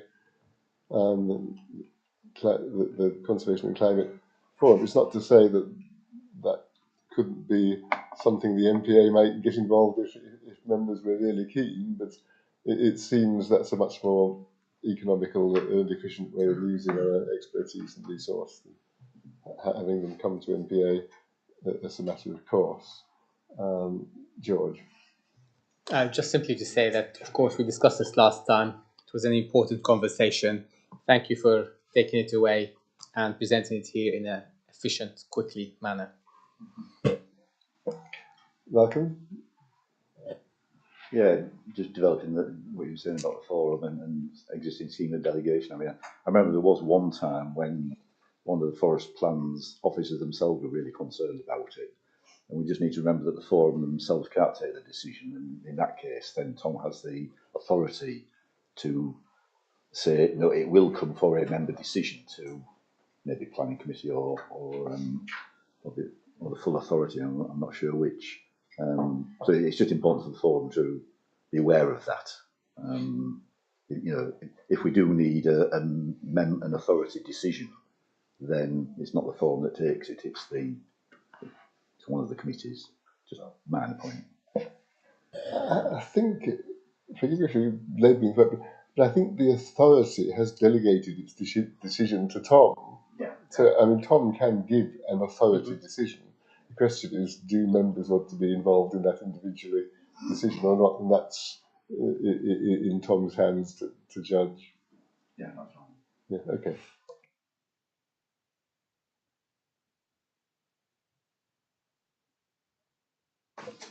Sorry. Where are we? 19. So now it's the Chief Executive's report, and I think there's a few things, Tom, that you'd like to... There are a few things to report on this by way of update since I wrote this paper. So the first thing not covered in the paper is that as we approach the end of the year, I've more or less managed to cast off my national responsibilities as lead chief executive with the recruitment of Jane Butler as the new executive director of National Parks England, who's largely picked up all of that heavy lifting for me, which is great. It allows me to return to my fields, as I think the former Prime Minister said. Secondly, more importantly, though, is just to kind of update you on item 2.1 in the paper, which is the announcement Steve Barclay, the new Secretary of State, made a couple of weeks ago. So I mentioned earlier that Lincoln Levisham, one of our projects working in partnership with FE and a couple of other partners, is one of the 34 landscape recovery pilots that will proceed, which is fantastic news. Secretary of State also, as part of the package on the eve of COP28, announced that the process would start to create a new national park. That's probably will kick off sometime in the new year. It's a long and complicated process, so don't expect any announcements about where that will be any time soon. But it was a commitment the government made in its manifesto, and therefore it started that process. As Pete indicated earlier, the Secretary of State also indicated some additional funding for national parks and national landscapes amounting to 15 million in the next financial year. That's broken down 10 million for national landscapes, which we think, as Pete indicated earlier, is likely to be focused on capital. And we suspect for 1 year only, although certainly through National Parks England, we're seeking to ensure that is attached to the baseline funding for national parks and national landscapes. 1 year only because that's the end of the current comprehensive spending review rounds. The government has no ability to offer a longer term commitment beyond that. An additional 5 million has been made available for capital works within this current financial year linked to water restoration, and we're taking a look at whether there's anything that we could do that might take advantage of that, but that will be a competitive process, whereas the 10 million will be allocated according to a formula that as yet has been not determined across the 44 protected landscapes. There's also some additional funding earmarked next year for creating opportunities for young people to connect with nature, a little bit of a kind of regeneration of Generation Green, which was really successful a couple of years ago. So we're in discussion with the department about how that might work. Also in the package were a number of announcements that have already been made along the lines of the new duties that apply to all the public bodies in respect of furthering national park purposes, and an intention to come forward with legislation mandating their involvement in the development and delivery of management plans, the creation of the Protected Landscapes Partnership, etc. But also the government took the opportunity to square the circle on the 2019 Landscapes Review and issue its final response to the consultation, which took place way back in early 2022. And most of this has been covered in an earlier briefing to members, and much of it, in effect, recaptures decisions that have already been taken. But there are a couple of areas where government did indicate some additional things it hasn't done previously. So, for example, it indicated that national parks may have the ability to acquire further discretionary powers in relation to visitor management, which currently attached mostly to local authorities in relation to what we call public space protection orders and traffic regulation orders. And then finally, in relation to power of competence, which is basically enabling powers that enable us to undertake activities that may well currently the ultra vires that the government will come forward with legislation at an appropriate point to extend our current function-specific power of competence into what's known as a general power of competence. Never been seen as a massively limiting factor for us here in the North York Moors, but it's seen by some national park authorities as quite a limiting factor on their ability to trade and conduct business outside of their boundaries. So it's something that has been welcomed by National Parks England. So lots of noise, lots of news, really positive, and good to see actually government really getting behind national parks and national landscapes more generally. That was backed up over the weekend by publication of an initial set of criteria about what will qualify for 30 by 30, with national parks and national landscapes seen as being really, really pivotal to the delivery of that government, in fact, international target by 2030. So we look forward to working with government on the achievement of that, and projects like Lincoln Levisham are absolutely key to it. So I think in the interest of time, Chair, I'll stop there, take the rest of my report as read. Happy to answer any questions. Thanks, Tom. Good work. John. Thank you, Chair. In relation to the additional discretionary powers that might be given to national parks, are there, was there anything that sprang to your mind where these might be useful additions to how we govern? It's a good question. I think we'd want to take a look at it again, John. In the past, we've been cautious about this, and cautious on the basis that we don't want to become an enforcement agency. We'd rather engage visitors rather than try and issue fixed penalty notices, for example. And many of the issues that we experienced in the North York Moors during COVID have, by and large, abated across the national park. And so, whilst we do see pockets of antisocial behaviour off-roadings frequently cited, we think the existing legislation probably goes far enough, working with existing authorities that have got the resource and capability to do that. You also create an expectation as well when you take on additional powers that you'll use them, and of course you've got to resource that ability to deliver those powers. So I think at the moment it's unlikely that we'll take them up, but clearly we'd want to have a further examination of that and we're expecting the department to get back in touch with national parks in due course about how that might be taken forward. Yeah, I think that was the point I was going to make. With powers comes responsibility, comes cost, and I think unless there's a particular need, if we took on the jurisdiction of the green lanes without cost to deliver that, so in a sense, better work well with the authorities at present than try and do it all ourselves. Thank you, Tom. No further questions. Good work. We've thanked you already for your work for National Parks England, but I'm pleased that that's moved on. And I must say, Jane Butley seems to be a very able pair of hands at that helm. So we have a National Parks England meeting on Wednesday online. We'll doubtless be catching up with some of that stuff then.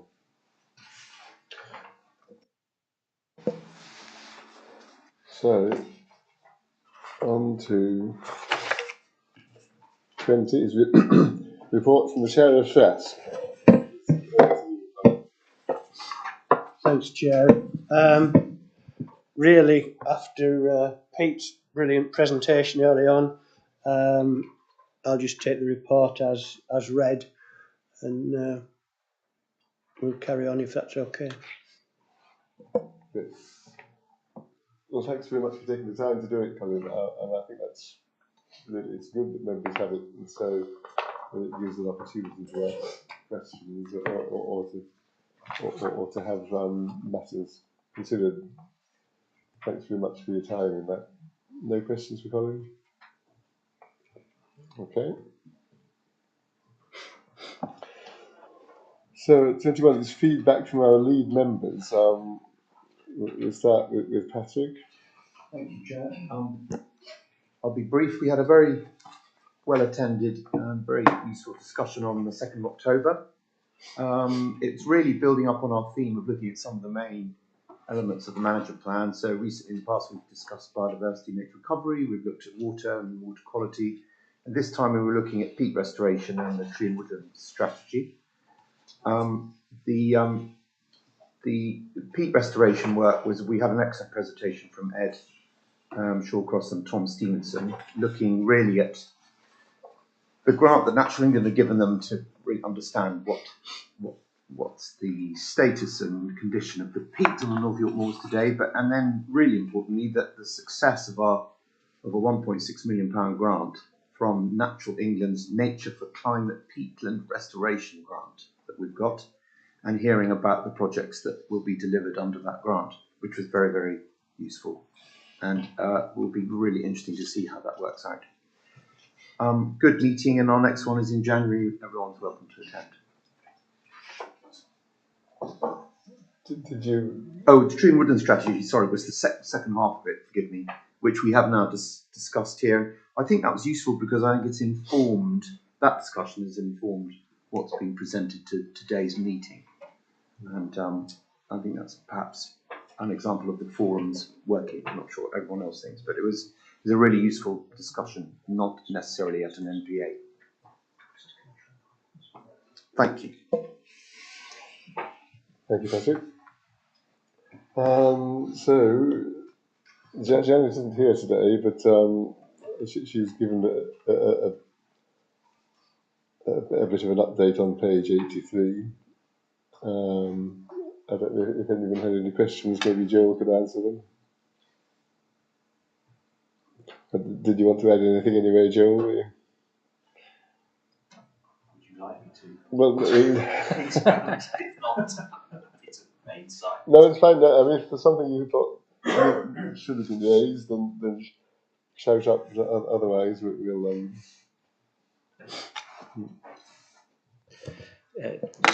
With your permission, Chair, just because it is a quite political issue and it's worth just raising that the forum did fully consider the implications for the coast-to-coast route, in particular across not just the national park, but also there's a particular area where it crosses the A19, which is an issue which has arisen at both the North Yorkshire Local Access Forum, but also just to update members that it was subject to some intense debate, and see George nodding as George was there present at last week's Local Access Forum here. So although it is not technically within our boundaries and therefore we don't have any particular jurisdiction on it, the implications of it, in particular for the village of Ingleby Arncliffe and the businesses there, that point has been well made. It was explored in the forum and it was explored at the Local Access Forum as well. So it's just to let members know that that aspect in terms of the route issue has been picked up and considered by members and officers and is continuing to be monitored as things develop. I don't think there's going to be a quick solution on the A19 issue, so we're going to have to look at an alternative route which is being proposed, but I think all parties are talking in the right way, that we should get probably the best outcome that we can in that position, and therefore member input has been very helpful as part of that. Thank you, Chair. Okay. Thanks for updating on that.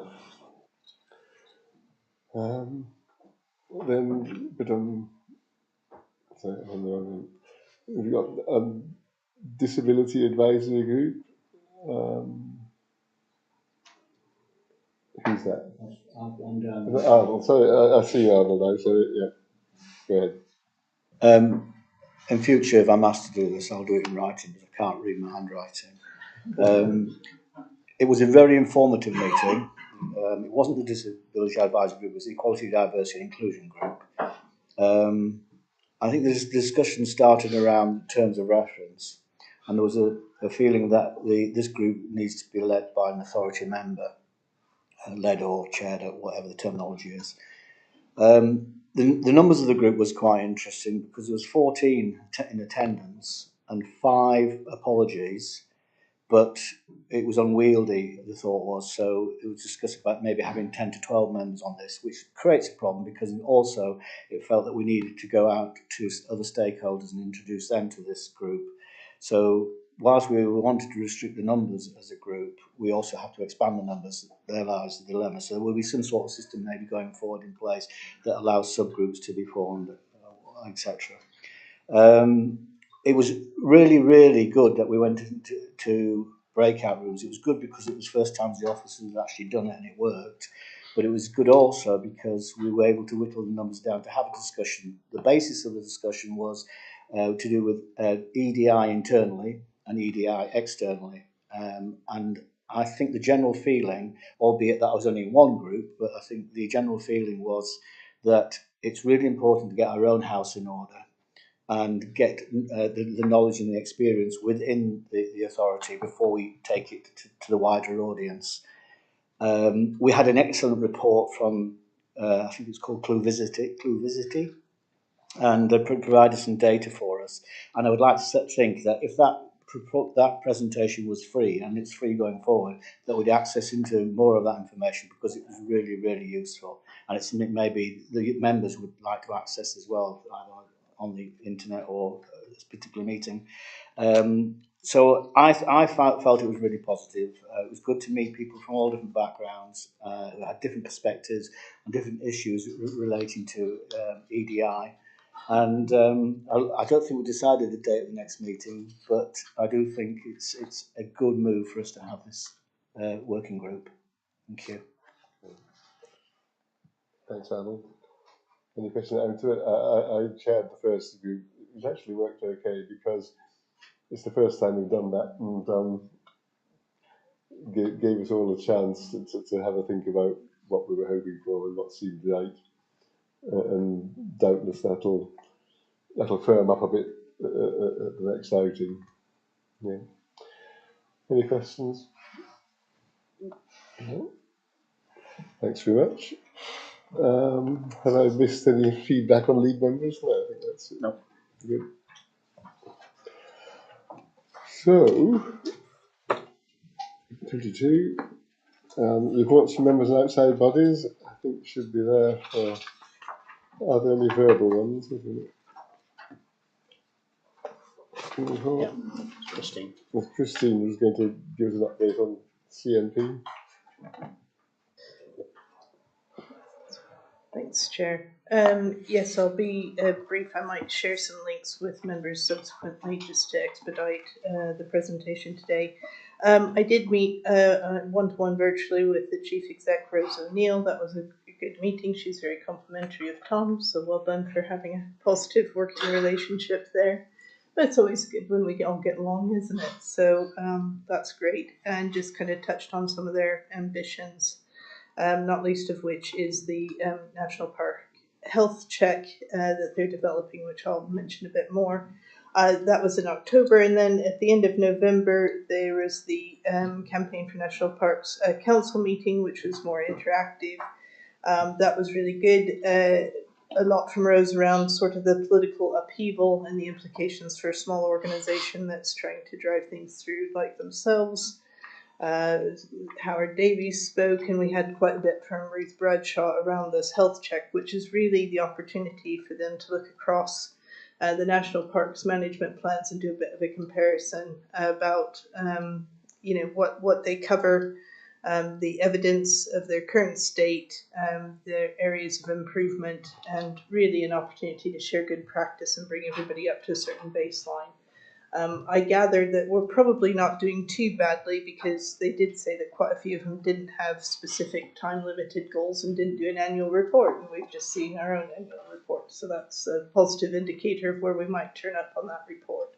That report is due to come out in spring, so we'll wait to see what it says, but quite interesting. One of the things that they did focus in on some particular areas, which are species, water quality, and wildlife crime. So those might not be brilliant for us, but we'll see. And one of the things that was highlighted there as well is that 25% of SSIs within national parks nationally are in favourable condition, which doesn't compare brilliantly with the 38% that are in favourable condition outside of national parks. Knowing a little bit about protected sites, I can say that a lot of those sites within parks are different from the sorts of sites you would find outside of parks, like moorland, which are particularly challenging. So there's things to take into consideration there. Yeah, so I think that was the main thing, and then we followed on from that with the AGM meeting. The main announcement coming out of that was Jeanette Ward, who's been the chair for some time now, is stepping down, and I've just seen it on social media the other day as well.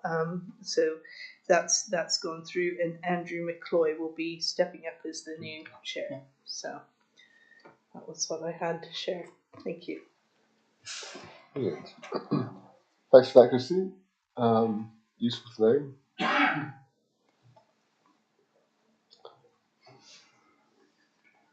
So Clive isn't here. I think that brings us to the end of our outside members' updates, which brings us to okay,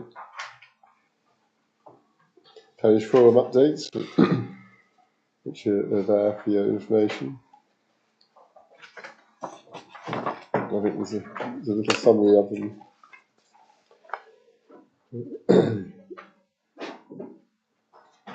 And that's the end of our public business at the time. It is, indeed. So we'll just move into private business, which is I'll just wait for the